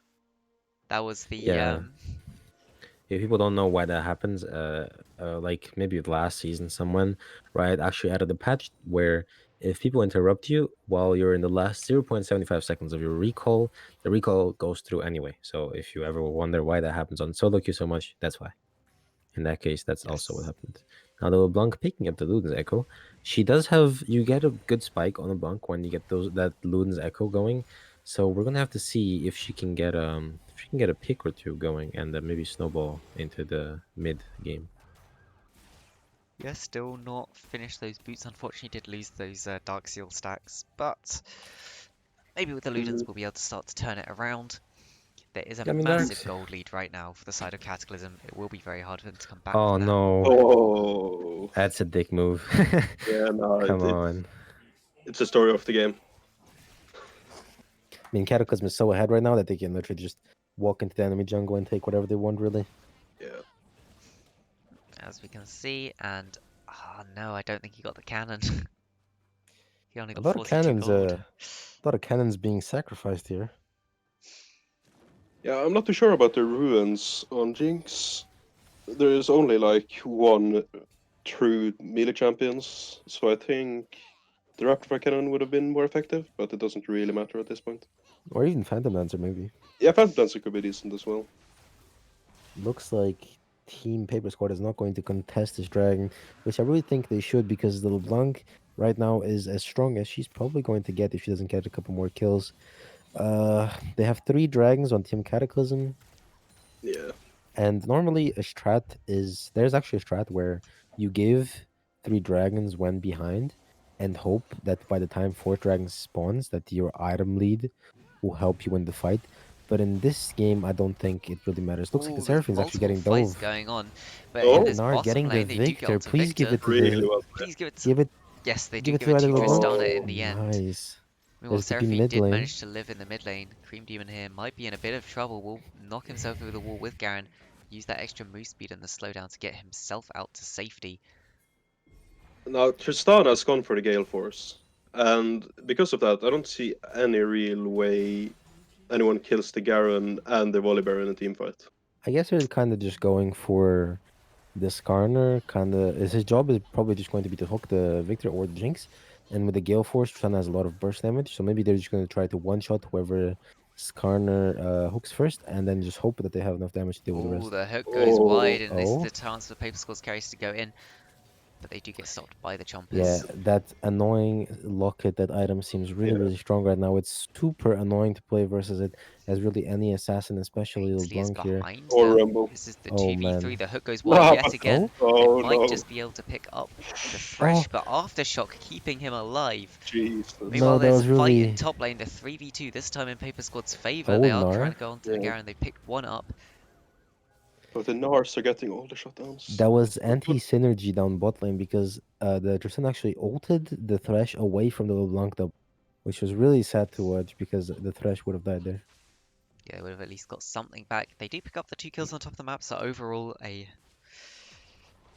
you and we could are argue it's just a net 0, but Ainsley has managed to push some damage onto that tower.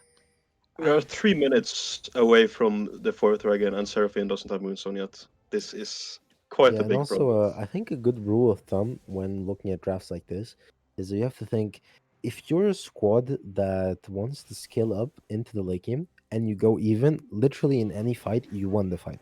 Yeah. Going even most of the time never really means that people are actually even. Normally, the scaling team will win that fight. If they maybe if they got the Thresh and someone else, I would say that it's good for Team Paper Squad. But in this situation, I think Team Cataclysm still has the advantage. Oh, oh, looks like LeBlanc might indeed, be going in for a going in. That's so pig. much damage Oh, taken back. Victor Jesus. actually winning that trade, the difference Yeah. there in items, just Yeah, the really And Victor one showing now up. going for the Lich Lich. Bane. Lich Bane, it's a little bit of controversial items since the nerfs.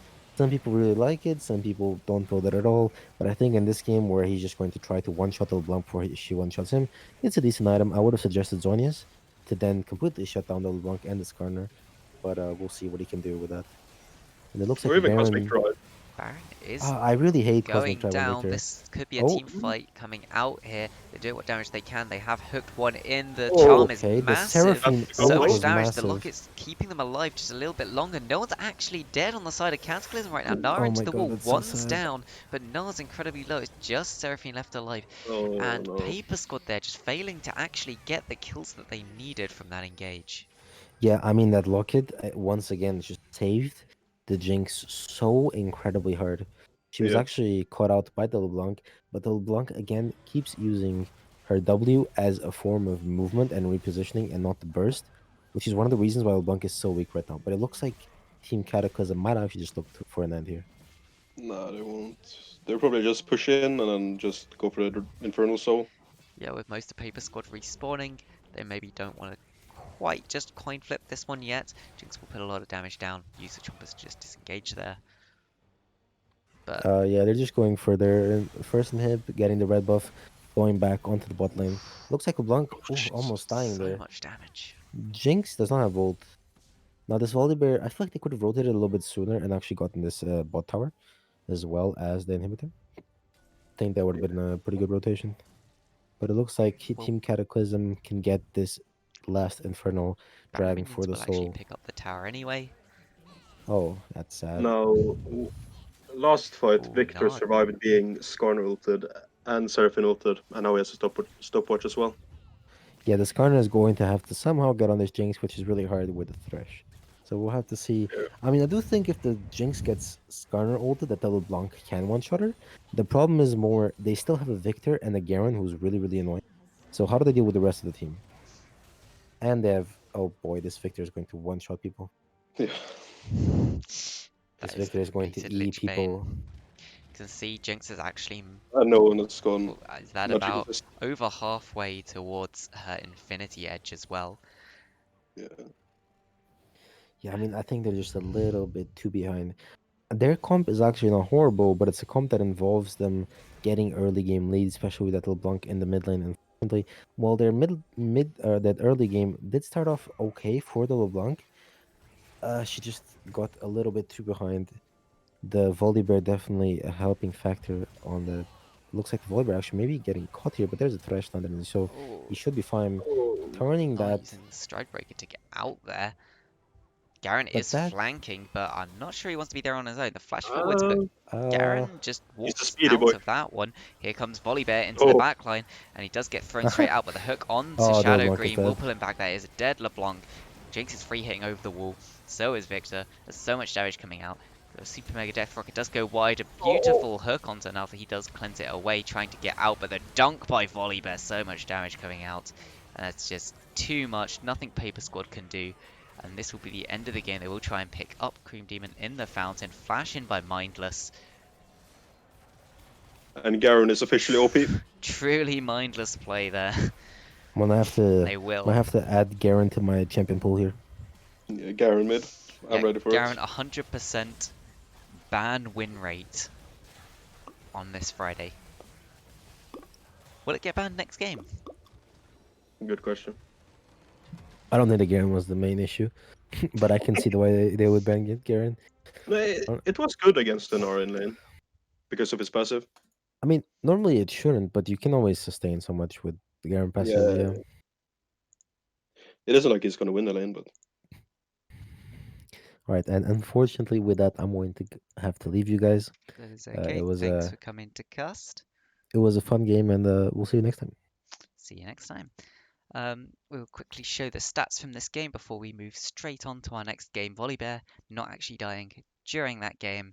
We do see control wards and stuff being bought. Always nice to see. If we go to the damage graphs, you can see Nar oh, topping for his team. Victor just putting out so much damage there. Victor, very strong champion right now.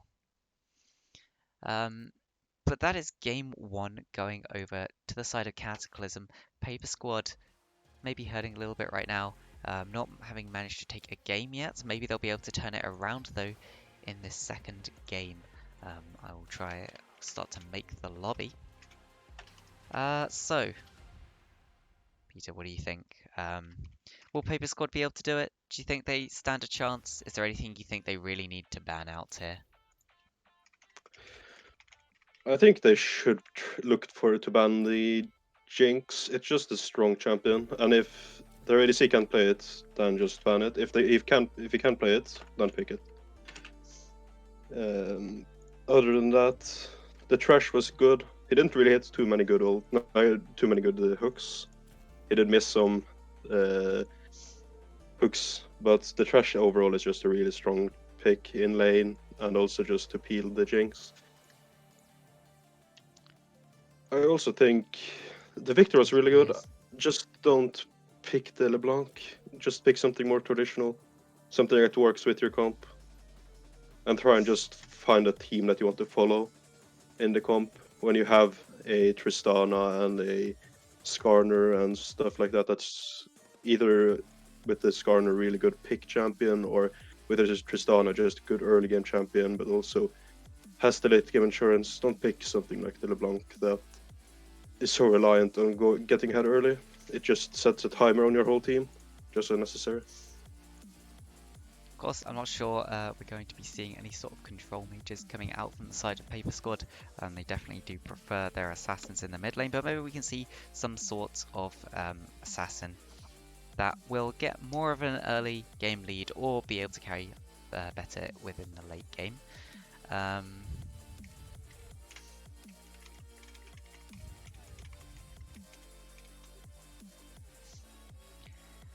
And I will just set up our lobby yet again for what will be the final game of the day between Team Cataclysm and Paper Squad.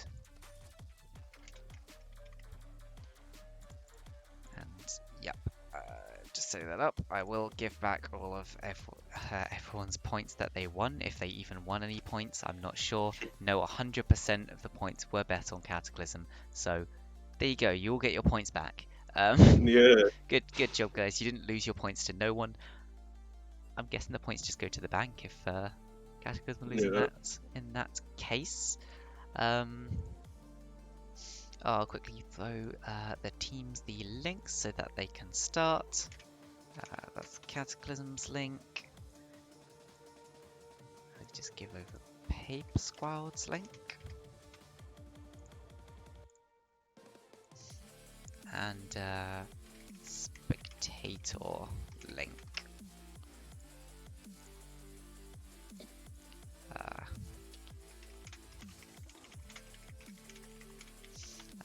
know that they can start the draft whenever they're ready.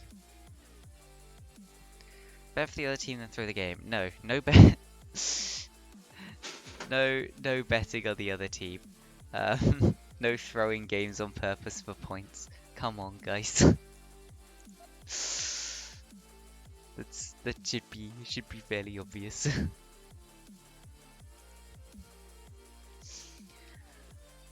But yeah, I won't be surprised to see something like the Jinx ban coming out. But maybe you don't have to here. Of course, Jinx was picked because of how strong Thresh Jinx is, because Thresh can give Jinx that safety that she otherwise would not have. So of course, it's not something that you can just blind pick from blue side. Blind pick one of them and hope the other's left open. Thresh is a fairly popular first pick though right now. But it is a flexible champion. So I would not be too surprised to see if they left both Jinx Thresh open and just first pick the Thresh. That does leave open quite a few different picks. We'll have to see. We are going into draft. Good. Before my voice completely dies.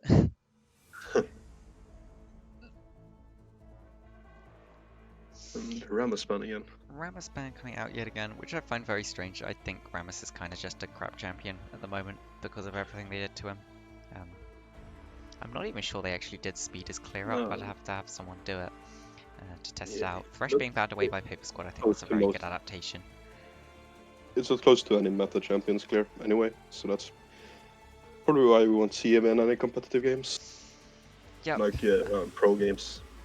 For anyone wondering why his clear has not really changed, when his W is on, he can extend it for a little while with every auto attack that he does, so that will speed his clear up. But also they took time off of his taunt, so that reduces the amount of attack speed he gets, which slows his clear down. So overall, it will still clear his speed up a bit, but nowhere near as fast as it would need to be to go with the other champions. He does also have the issue of you can use the Rammus Q to get the extra move speed, which will largen the range that you can ult, but if you ult, you lose the move speed from your Q, which is quite a chunk of Rammus's damage. So they actually managed to add anti-synergy into Rammus's kit somehow.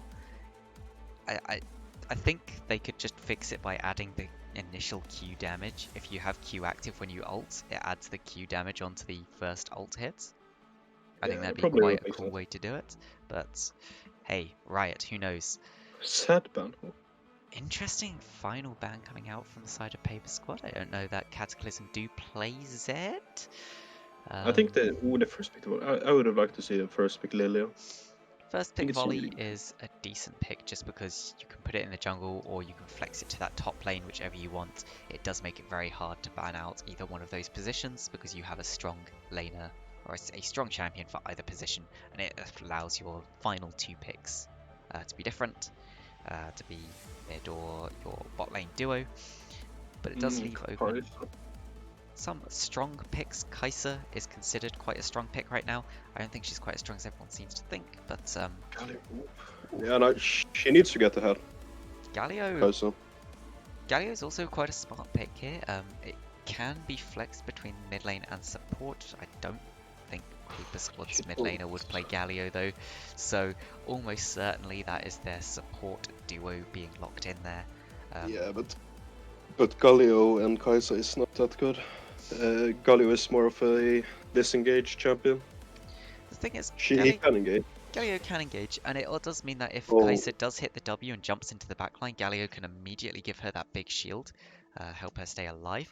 They do lock in the Nautilus. Nautilus into Galio, not the most favourable matchup for Nautilus, but can provide a lot of disruption. He's just a very easy champ providing that. Tristana, lots of flex picks being brought in here. That could be a Tristana bot lane, could be a Tristana mid. I would have liked to see the Lilia Tristana. The instant Nocturne lock. Nocturne That's a good combo. Such a strong champion right now, just because of the way that his ultimate works, where you deny the vision. Everyone always forgets just how strong that actually is. But Yeah, so he can the combo here is basically he jumps into the backline, Galio instantly ults him as he gets in.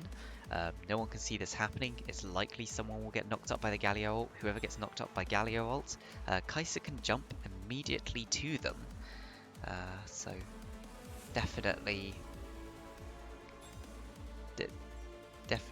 some synergy there that they can do.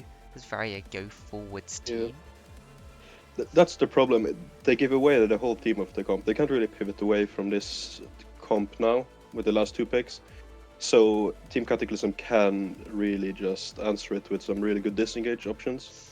Nautilus is an amazing champion to disengage, definitely something that can Tristana. Yeah. It's very good at getting herself out. So I don't know what they would plan to really use here mid lane. If they want to, they could pivot into even more disengage. They could pick up something like the Ahri, but that's moving their comp more towards an early game comp, which is probably not what they want. I think a Seer could be good, but the problem is it's not that strong at the moment. Azir, Oriana would be good. potentially Corki as well would deny it from the side of Paper Squad, and Corki can do well into Assassins just because he has that Valkyrie to Valkyrie away whenever an Assassin tries to engage onto him. I also like something like a Gangplank that can just put the ult on top of yourself when someone engage, because that just zones the Kai'Sa away. The Kai'Sa can't really stand on top of a Gangplank ult in a team fight. Yeah, the same with the Nocturne. Absolutely shred the Nocturne. Yeah. Unless he goes for the Stridebreaker build, that could be an option. So I have to see what Paper Squad decide to lock in here. They do lock in the TF, a roaming mid. Oh, that's a lot of globals. This is a lot of globals. Paper Squad here just wanting to absolutely jump on the side lane. Make it so that, well, we'll have to see which champion they decide they want to make wish did not exist. Oh, the Morgana is a good this pickup. Is the strength of the Volley Bear. You're able to flex it. That could be quite easily. You can put the Morgana here into the jungle position and Volley Bear up into that top lane. Of course, there is still some flexibility potentially. If they've been practicing Nautilus mid, for example, they could put Nautilus mid. I honestly don't think Nautilus top is that bad. Jinx, no. As long as you can get something good from it. Jinx is a very immobile carry. Oh no, and they don't really have much magic damage here if they lock in the Jinx. I mean, they do have magic damage from Nautilus, Morgana, and a bit from Volley Bear, but yeah, no, the Jinx is just not good because you want to keep them away from you, and you can't keep a Galio, Nocturne, Twisted Fate, and a Kai'Sa away from you.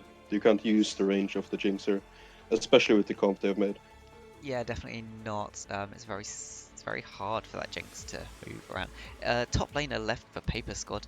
You know what? You were mentioning it before as a potential pickup for Cataclysm, but Gangplank here will make really Jinx want to absolutely just FF the game, not even play it, but they will pick up the Ornn for that scaling late game and to bring that much more CC into their team. So just I would have liked to see the Gangplank. I like the champ. So I just want you to imagine this. The Nocturne ultimate goes over your team. You have no idea what's going on. Suddenly, there's a Destiny above your head. You hear an Ornn horn. There's suddenly a Nocturne on your face. There's a heroic entrance as Galio jumps in and Kai'Sa appears next to you. Poor Jinx. No. Poor Jinx. And you can't even hide. Yeah, but she did it to herself. She B5'd it. I don't feel sorry. They picked it already knowing about Nocturne and TF. You can't hide. And Kai'Sa and Galio. You can do whatever you want, but no matter where Jinx is on the map, you use the Destiny from the TF and you're revealed. Nocturne can jump on you. The rest of the team can jump on you as well. Yeah, I could have understood a Victor here actually, because if you pick the Victor, he has a lot of just if they jump on you, you click W, you click R, and you just zone them away so that Tristana can do something. But the Jinx, the only way she can survive is if she has Flash and Flame Choppers up, and it's still not going to help against all that CC and global and engage and everything.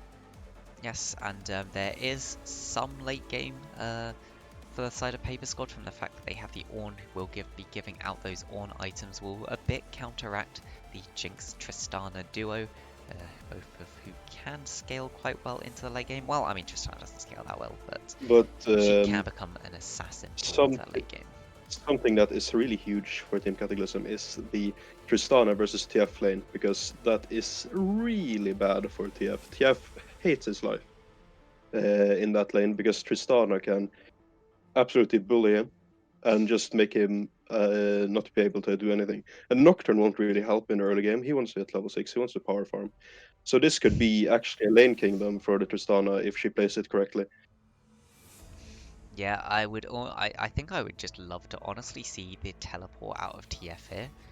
You try and take a really aggressive trade level 1. Level 1's a time where Tristana's still quite unlikely to kill you. Take the really aggressive level 1 trade and just instantly teleport back to lane. And try and use the fact that you can get that little bit of extra damage to help yourself through lane. The problem here is that if Tristana goes to Hail of Blades, which she probably should, she clicks E on TF level 1 and auto attacks 3 times, and he's half HP. Yeah, but that's what I'm saying. I'd love to take him to take the TP just for an aggressive level 1 trade that you can TP back from. Yeah, but the Tristana will probably also go TP here. Oh. Which will be problematic. So, yet to be seen. We'll have to see what happens. And the Tristana could even actually start W on top of TF and just auto attack. Yeah, that's generally that is what you tend to see quite a lot. They will just W onto a Twisted Fate. I'll actually be interested to see what TF decides to start. Big brain move might be to start E. Giving the extra attack speed, extra damage every few auto attacks. If you time it right, you can get some really nice trades. I think just start W and just hope for a stun card.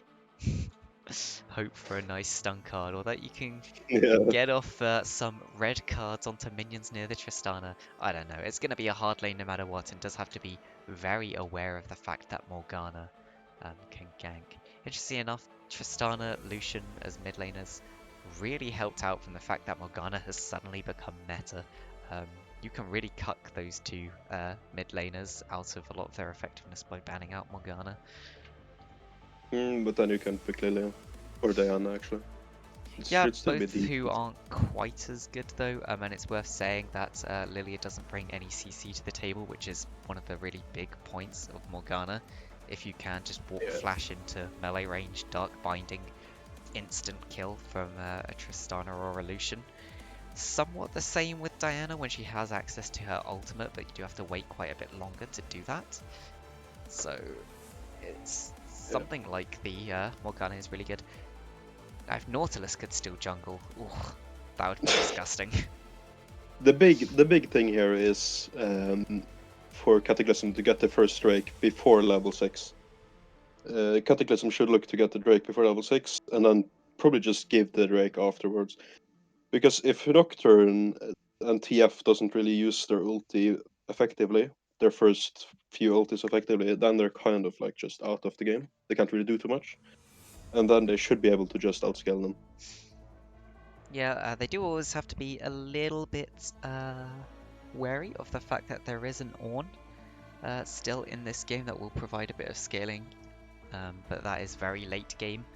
And TF, of course, will be getting the extra gold from his passive.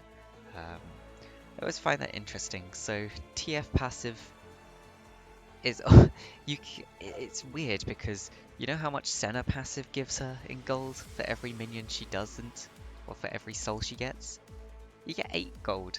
TF passive gives you a random amount between 1 and 6 for every minion you kill. Yeah. There's some power creep right there. But the difference is that Senna is broken in late game and TF is kind of useless. Yep. He's not really he's not that useless. He can one-shot someone, but it's just really difficult to do so. Yeah, I wonder if making him roll a pair of dice would just break TF. Huh? Probably.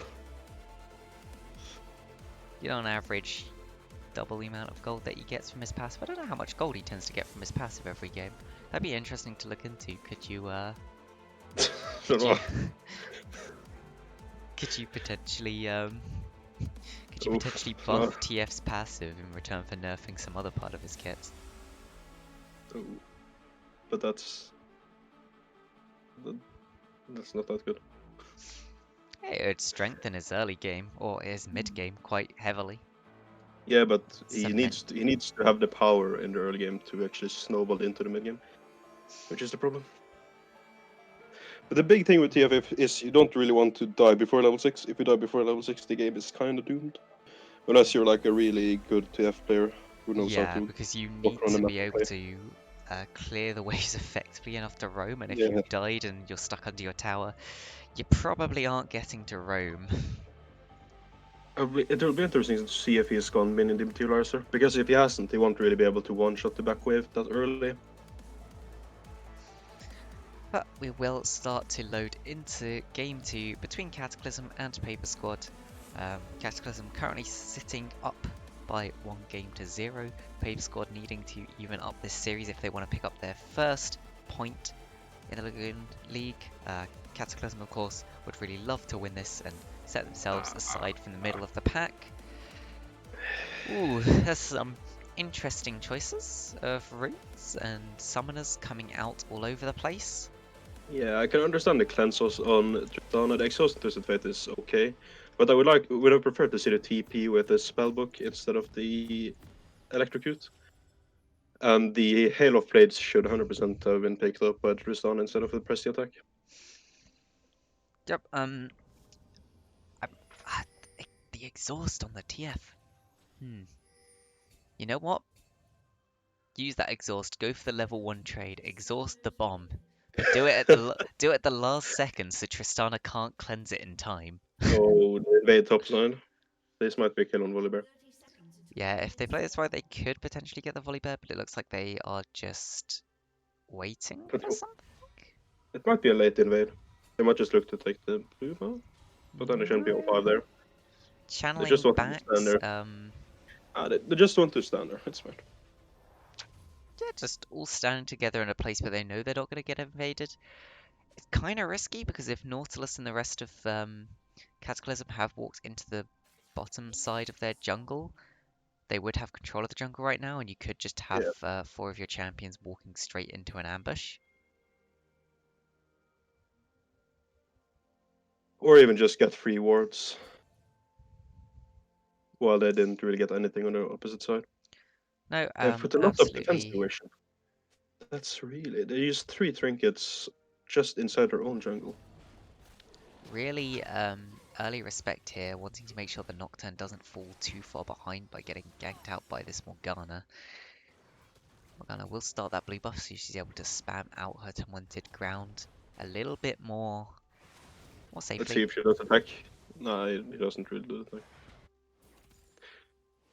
You can do the Grump and the blue buff at the same time. Yep, if you're For the really fastest confident about it. Yeah. Yay, top lane. Grasp on Volibear. Tank Volibear again. You love to see it. I mean, you're not really gonna have much kill pressure on the Ornn, ever, to be Yeah, honest. no. Oh. So I Yeah, think, I've never understood the Grasp because you really want to have longer trades as Volibear because of your W. I think Conquer just makes more sense on top lane.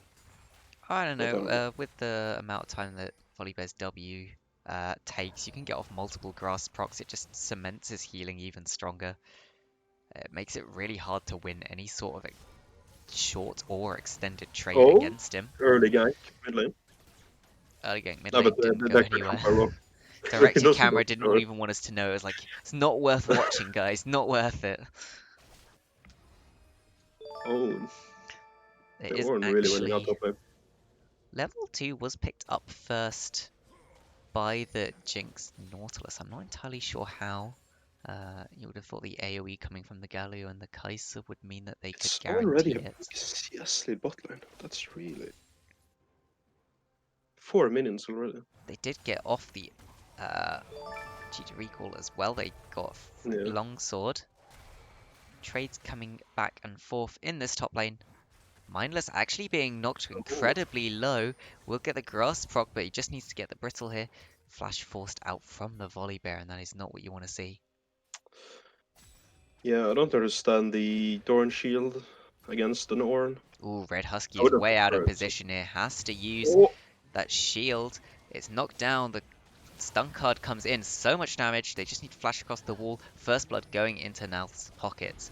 And they're going on to Ainsley here. He does cleanse that exhaust. There's a lot of damage down into the Tristana, but flash away trying to TF trying to keep himself alive. They're going on to Tristana. The flash forwards, but Tristana able to jump back over the wall. that's really big for both teams. The Kai'Sa getting the early kill is huge because she wants to hit that Q evolve as fast as possible to become almost like a broken champion if she gets it early enough. And the Tristana getting a kill early game against the TF is really bad for the TF. He won't really get any prior now, and One thing I'll it point might be out that I don't know why this always seems to happen. We have an Ornn top lane sitting on 700 gold. Buy a component, maybe? Like, what? You gain nothing by not buying? Yeah, he has to be out of combat though, and the Volibear has looked for a lot of early trades. Here we go, he's finally gonna pick something up. Oh, nah, Didn't the stand far Volibear's enough annoying. back. Being interrupted. I would have thought when he killed the volley bear though, he would just take that time to buy something. Yeah, he didn't kill him though. Oh. Volibear just recall and TP'd back. Hmm. Meanwhile, it is about a 200 gold lead. Oh, engage in the mid lane. Oh, Ainsley jumping forward. Shadowgrim doesn't have the exhaust. Will manage to get in he that should gold have card, W but again. so Oh. low. Jumps down. I don't know how that wasn't in the tower. Dark Binding. That's a nice spell shield out from the Cream Demon. This is a huge problem now. In the mid lane, the TF is completely useless now. And once they go into side lane, Tristana can just run TF down whenever she wants. Yeah, it's gonna be quite a big problem. Shadowgrim was not quick enough by far on picking up that gold card. Damage being thrown out. Red Husky might be a Oh, bit out of position here, but is that it is a or miss. or? Ooh. The Ornn Horn is called. They aim it at the volley bear, but you had the black shield. I'm not sure why he bothered dodging. The Red Morgana's completely Husky, out of mana. yeah, just putting down autos, but so much damage into the volley bear. Flash forwards into the knock-up.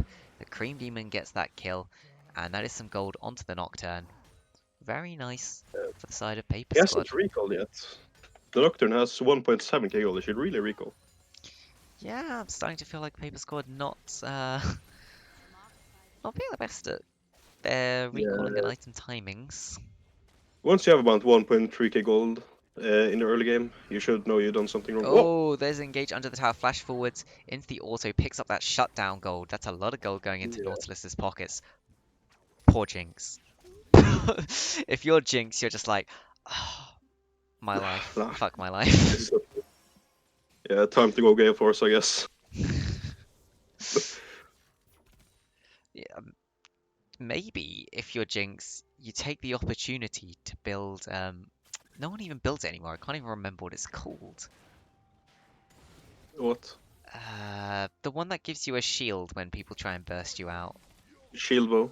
Yeah, shield boat. Yeah, I should have been able to get that. Maybe you just build that and you Yeah, go, you know what? My only job here is to live through Nocturne engaging on me. yeah. The problem is that even with the shield bow, if Nocturne jumps onto you and then you have the follow up from the Galio ulti, I don't think you survive anyway. Yeah, I think good job is pretty much just survive as long as possible. Looks like Cataclysm will be able to get this early Drake a little bit longer than they originally might have wanted it, I think, but maybe a contest will come in, but the Drake will already be gone. Yeah. Tristana is here to back them up. There is no ultimate on the Nautilus as well, so no chase can really come through. Just a free Drake for Cataclysm. Yeah, that's really big for them because then they stall out the Dragon Wind Con. Oh, but For another engage in the mid lane. Shadowgrim taking so Jesus. much damage. It's so sad. See, that's the time you can use the exhaust when you're the bomb's about to explode, because that's the thing that does the main damage. And exhaust will reduce the damage by 40%. Yeah, the problem is that the Tristana E has a 10-second cooldown, and the exhaust has 210-second cooldown. True, but if you want to stay in lane and you're getting engaged on like that, at some point you gotta choose to use the exhaust. Galio He Taunt might- coming out here, but they don't realize Morgana is here. Red Husky throwing out the Dark Binding. Nice sidestep from Wasteland, but Team Oh. Philip Gaming was just too close there. Ends up And the Jinx get a kill. interrupting the Justice Punch. And another Oh. Dark Binding Flash hook. Nalth is taken incredibly low. No way out of that Super Mega Death Rocket. And an absolute disaster in the bottom lane for Paper Squad. Meanwhile, in this top lane, Wessel is doing a lot of damage to Volibear, but the ultimate to dodge the Ornn, and Cream Demon will do what he can. Probably will be able to pick up this kill. Maybe? Yep, we'll pick it up in the end. 300 extra gold onto that Nocturne. Nocturne is getting quite fed. This time a nice stun goes out. Shadow Demon has to use that exhaust at the right time. Yeah, Ainsley that's just a got out of the damage, tower. That's why Director Cam was like, yeah, time to leave. Yeah, and now Tristana's still got cleanse. Twisted Fate has no summoner spells, and he's probably going to be dead if he walks into the lane again. Nocturne can't do anything. He doesn't have ult now, so this Yeah. is not a fun game for the You Twisted see, Fate. he picked up a Ruby Crystal. Uh, I'm not sure 150 health is really going to help here. Maybe a cloth armor, but no. it's just the bomb's magic damage. It's cloth armor's not even going to give you that much. The bomb deals physical. It's W that deals the magic damage, no? Does the bomb deal physical? I thought it dealt magic damage. Yeah, I know it scales I think it's physical. Ah. Yeah, I think the cloth armor W and then. the R deals magic. Okay, you should just pick up a cloth armor here. To be honest, Ninja Tabby's really good pickup. Inside Yeah, they have two ADCs. There's two And the ADCs. volleyball attacks a lot. You could also argue that Merc Treads are really good if you're in one of the other lanes to pick up. Yeah. Because there is a lot of Yeah. CC as well. Nautilus, Jinx Chompers, Morgana, and Volibear all can throw down some CC. He's going Just an Everfrost, ultra- hopefully. Yes, ultra- hopefully that is an Everfrost on TF. Yeah. If it's not, it's kind of like, Kind of troll. But, yeah. oh, a nice Oh. knockup from Wessel there. Does judge out from the damage from the Volibear E. Is He is Ornn? bullying him a little bit. Does end up giving the grass proc back for virtually nothing.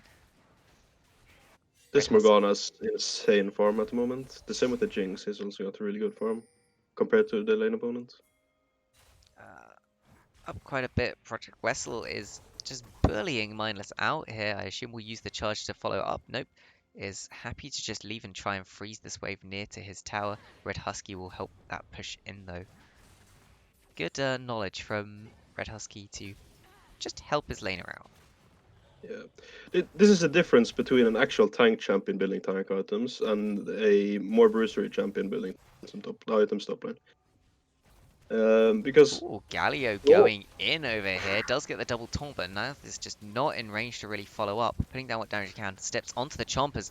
There is the hook into the And there ultimate, is- but oh. Cream Demon was there to back it up. The exhaust goes down, managing to keep Kenners still alive. And we'll cut away to the mid lane where Ainsley is jumping onto Shadow Green yet again, and Yeah, Shadow Green should just be dead. Yeah, panic ulted. The panic ults. It doesn't even matter. He won't be able to use it.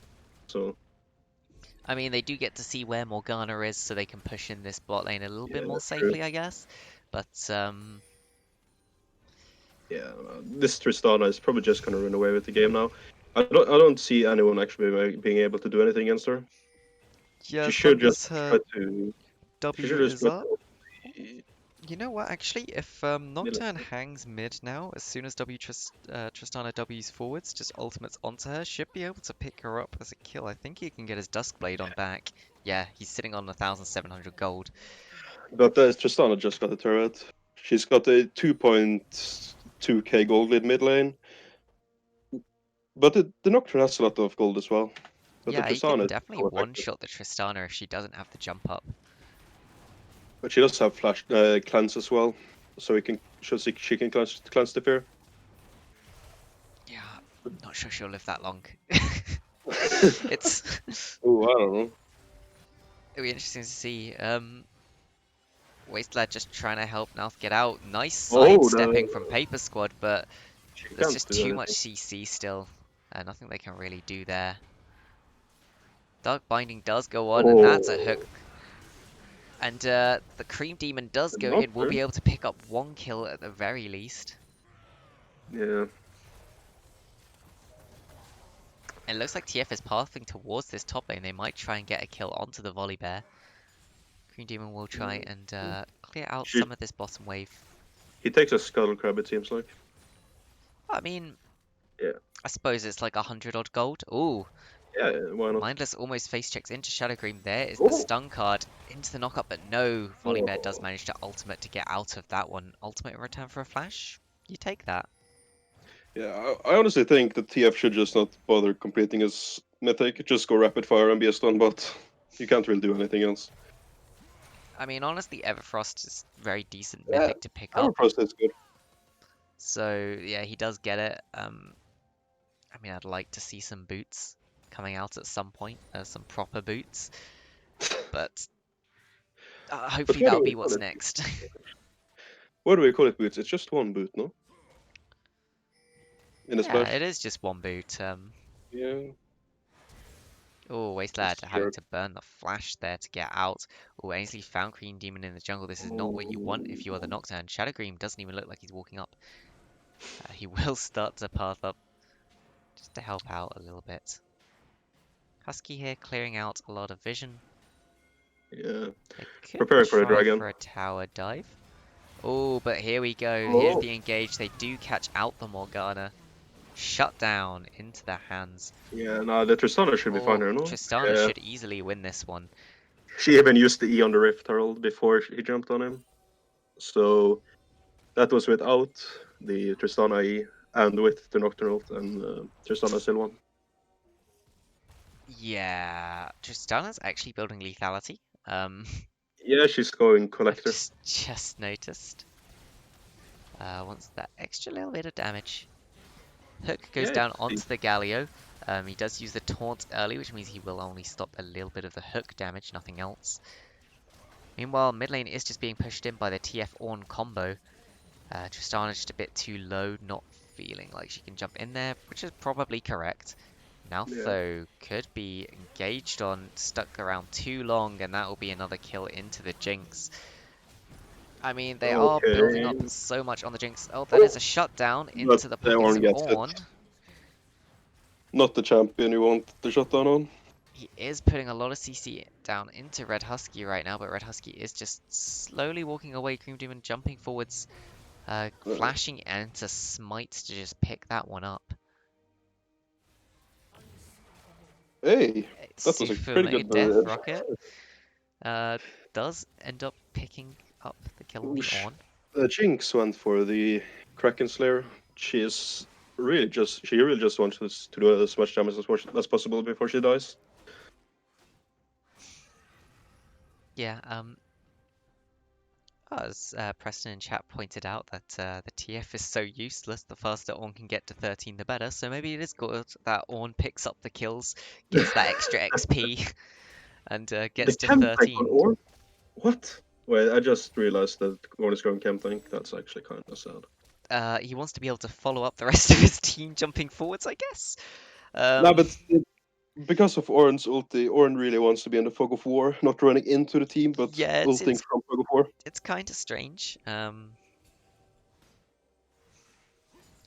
But there you people go. just think chem tank is such a broken item that they just go with on everyone, even though it's not the best option.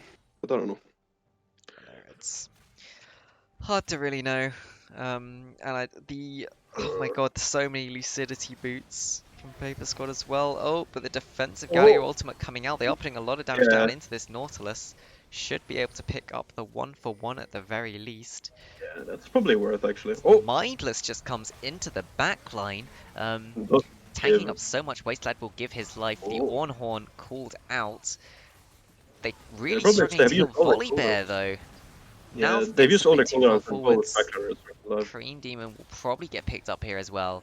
The Gale Force to pick up that kill, and And that's absolute disaster for Paper Squad. Cataclysm will just walk it down this mid lane. Yeah, this is probably the worst soul for Paper Squad to see, because Mountain Soul will just mean that Cataclysm can survive for even longer. And here's the big problem with TF getting behind, because TF already auto-attacks as a champion. A lot of his damage comes from his auto-attacks. Then you've paired him up with a Nocturne and a Kai'Sa, and I just want you to take a look at Volibear's build right now. And Yeah. notice there's a Ninja Tabby, there's a Bramble Vest. That Volibear takes an incredibly long amount of time to die. In fact, we didn't even see him die when it was being focused by 3 people for Oh, about 10 seconds. Shadowgream is going, and they might be able to pick up the Morgana here, but they just don't have any damage. As you can see, the taunt will go down onto the Volibear, but Shadowgream's actually just getting auto-attacked down by Morgana. Nalth is here to follow up now, jumping in. oh. Morgana will get picked up surely in the end. Mindless now Yeah. left will also get picked up off of the backside of that. That is some extra kills being picked up for Paper Squad. That is what they want. Oh, Something. a flash forward from Jesus. Nautilus for the engage. He's going down onto one. Wessel, in the meantime, is zoning off Jinx. Is actually 1v1ing this Jinx. The power of the Ornn, the assassin tank. Monk, paladin, warrior. Warlock, even. I don't know. He's just everything. He's just everything, and that's why you give all That the kills engage, to the Ornn, so he can 1v1 the enemy Jinx. that engage by the Nautilus was kind of int, I think, because Tristana was split pushing top lane. They had lost 2 members. They didn't know where basically anyone on the enemy team was. Yeah. Oh, It was there we just, see one of the very classic what? bugs in the game. Yeah, there's this classic bug where Herald gets stuck on stuff, so it decides to just teleport to the tower and hit it anyway. Yeah, 3 item on the Tristana. That's not a good look for Paper Squad. Yep. She even has the rapid fire cannon now, so she can just stand from the other side of the map and auto attack people. TF is working towards that rapid fire cannon. Yeah, Maybe he'll be able to get it sometime soon. hopefully. He did have a dagger, only a dagger for like 5 minutes, I think. So it might take some time. I'll point out it is only about a 5,000 gold lead. And Yeah, I do but say only because that is a smaller lead than it used to be in this game. yeah, it's actually Shadowgream basically the whole lead is brings actually his now just in the trying to mid get lane. out, but he will just get stunned out of that. I'm not sure the Galliol wants to go in, but here's Paper Squad's counter engage, and Cream Demon just assassinates Jinx on the Oh, that's backline. okay. He jumps out into the waiting hands of Tristana though, and it's overall a Yeah, 1 Ornn for wasn't in 2. that fight. Yeah, Ornn is pushing the bot lane, and So the wasted Tristana's it. 11k, and the Twisted Fate just got 7k gold. Ooh, here we go. Ornn has got his first Ornn item. Hey. That's a bit of the gold lead back into their own pockets. I mean, they're evening up a Yeah, little bit. They will have to give that's up this Baron. yeah, But that's problematic because that should transition into the Mountain Dragon, so Cataclysm can just get full prio on the map and then fall back onto the Mountain Dragon and get the Mountain Soul. and And once they have Mountain Soul, it's impossible for Paper Squad to do anything. yeah, Mountain Soul's really gonna help Jinx stay alive here. Poor little Everyone. Jinx, looking down at the 10 and 3 Nocturne with the Collector and the Duskblade. But you know what? She's gonna have a big shield from the Mountain Soul, and we'll Yeah. also have the Nautilus Locket to help keep her alive. After Infinity Edge, could like Randuins be good on Jinxer? You could go Randuins, yes. Would Yeah. honestly not even be the worst idea. Because they should have enough damage to deal with most people because of the Tristana. The Tristana also has a shit ton of damage. Yep. You know, I wouldn't even mind something like a Sterax just coming out from Jinx or a GA. Sterex is the only Actually, melee champion now. GA, really, is Sterax still only melee champions? I thought they changed it. I think it is. It isn't no, it isn't as effective on range champions. That's what it is. Yeah, still a lot of health though, and a shield passive is really nice to have. Vessel is Yeah. going back in. Ornhorn didn't really do much. There's the engage. The tower's being turned off. the Nocturne's jumping onto the back line, but he gets ulted away by Tristana and can't actually get a kill. He decided to go into the Tristana there, and Paper Squad is just losing the fight horribly. 2 carries left alive, only Shadow Green left to try and defend, and he will get taken down here. Oh, the Penta Oh, kill. the Penta for the Tristana. Penta on Ainsley, and Lil Dragon going to sleep before this game ends. Yeah, Twisted Fate had rapid fire cannon, no? He did manage to finish 2 of his items. Ornn managed to get to his first Ornn item. It wasn't the cleanest game, but Cataclysm do take game 2. Yeah. We had the problem with Paper Squad last week, where it felt like they could win some of the games, but just didn't really go their way. Yeah, Oh, they're coming back now, keeping the game alive for slightly longer. yeah, Cataclysm should still be able to fall back onto the mountain, so... Yep. Bit ambitious. Yeah, that was interesting. I mean, just gives a little bit more gold. I mean, they are really desperate at this point. They're just going for whatever they can. Ornhorn does knock up the Jinx. The ultimate is thrown good. down. Paranoia coming in. Cream Demon will probably walk straight into Red Husky here. Holy Bear. Oh, the Volley Bear TP though. Mindless, just saying, you know what, I'm done with this game. Flashing away. If he had tried for it, it would have been over. He's actually just doing no damage. I think the Nexus is healing at this point. Oh, but... He turned around, hit one of the tanks. They just need to get in his way. Maybe if they put down some control wards, he'll hit them by accident. Taunts coming in. Everyone is here to follow up. Nalth coming in on no health. And you know what, Paper Squad? You gotta give it to them. They don't give up. But why do Cataclysm just run it down? They could just get the Mountain Solar. They could just get the Mountain Soul and end the game. But but here's the engage. Ainsley looks like he's just planning to walk past and end the game. Jumping in. Yeah. Oh, but he's so low, he's taken out! The CC is just too much. Oh my god. This game is just not over yet. And I mean... if at this point you're not rooting for Paper Squad to make the comeback, I mean, what's wrong with you? Like, this is... it isn't technically over, but... It's not technically over, but it's all but over still. Penta's gone to your head, SMH, in the chat. Playing the mental game, I like it. But here we go. Ornn giving out those upgrades. Nocturne getting the Drakthor's Shadow Carver. 26 vitality on one item, Jesus. That's a lot of vitality. Yeah, and Riot claim they didn't make the game more bursty. That's not why Mountain became the best soul over Ocean. No, definitely not. Yeah, mage items are just shit. That's the only problem I have, to be honest, with the game at the moment. Yeah, mage items are really shit. It's like people weren't even building Everfrost because it was good. They were just like, oh, this is basically another ability which is better than the items right now. Oh. Yeah. It's kind of sad. Yeah, like Everfrost's not even a good ability. On most champions, you'd be like, what is this? I don't really want this. Does barely any damage.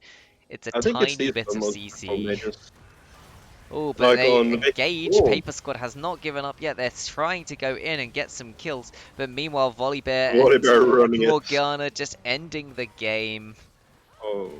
They don't care about your stupid team fight. Or maybe they do. It's just Volibear now actually hitting it. And there we go. And the bug comes. There's the bug to come. So the game must have ended. We don't get to see the outcome of the Tristana versus Nocturne down here. Oh, Nocturne might have actually won that. There is a claw going out towards Tristana. Let's see. 18 and 4. Remember that. We'll see if Tristana has another kill or death. I'm in the post-game screen. 20 and 4. Somehow Tristana got 2 more kills from that point. There was no one else alive. Where did that other kill come from? No, there was a lot of people on the Volibear, to be fair. I thought they would... okay, yeah. But there we go. There's your stats for the second game. Second game does go over to Cataclysm. Let me pay you guys out in chat while I remember. Choose outcome. 17,000 gold. compared to 9.8k gold in the mid lane. That's kind of sad to look Unfortunately, at. this second game just went completely wrong for the side of Paper Squad. Well, maybe they should have just stuck to the Assassins mid. Yeah, they traded a kill on Kai'Sa for a kill on Tristana. The problem was that Team Paper Squad just tried to snowball top lane for some reason with the Nocturne instead of looking bot lane and snowballing the Kai'Sa, which was what they needed to do, while Ainsley just clapped on Tuzetvet mid lane because it's a shitty matchup and Tristana got an early kill, so it was kind of doomed. But there we go. There is your outcomes for the day. What I will say, if any of the teams that have played today would like to come in and say something, do let me know. Yeah.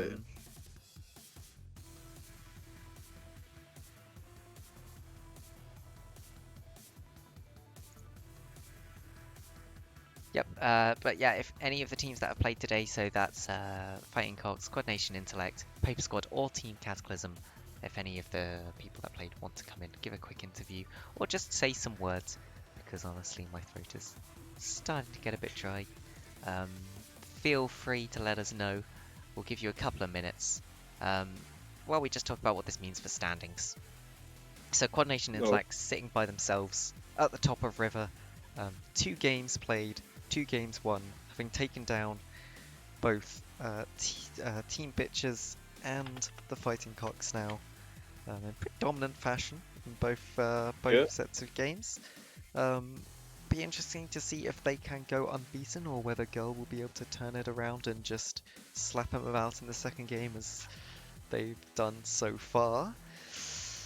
I have to say, the mid laner of Quad Nation Intellect has been playing really well, in both series. So, if we had to choose an MVP of the season so far, I would say he would be up there. I mean, I've noticed he always seems to really step it up in the second game. Yeah. It seems He to went be like 6-0 on Illusion second game, I think. Oh yeah, MVP. We should do MVP. Oh yeah, true.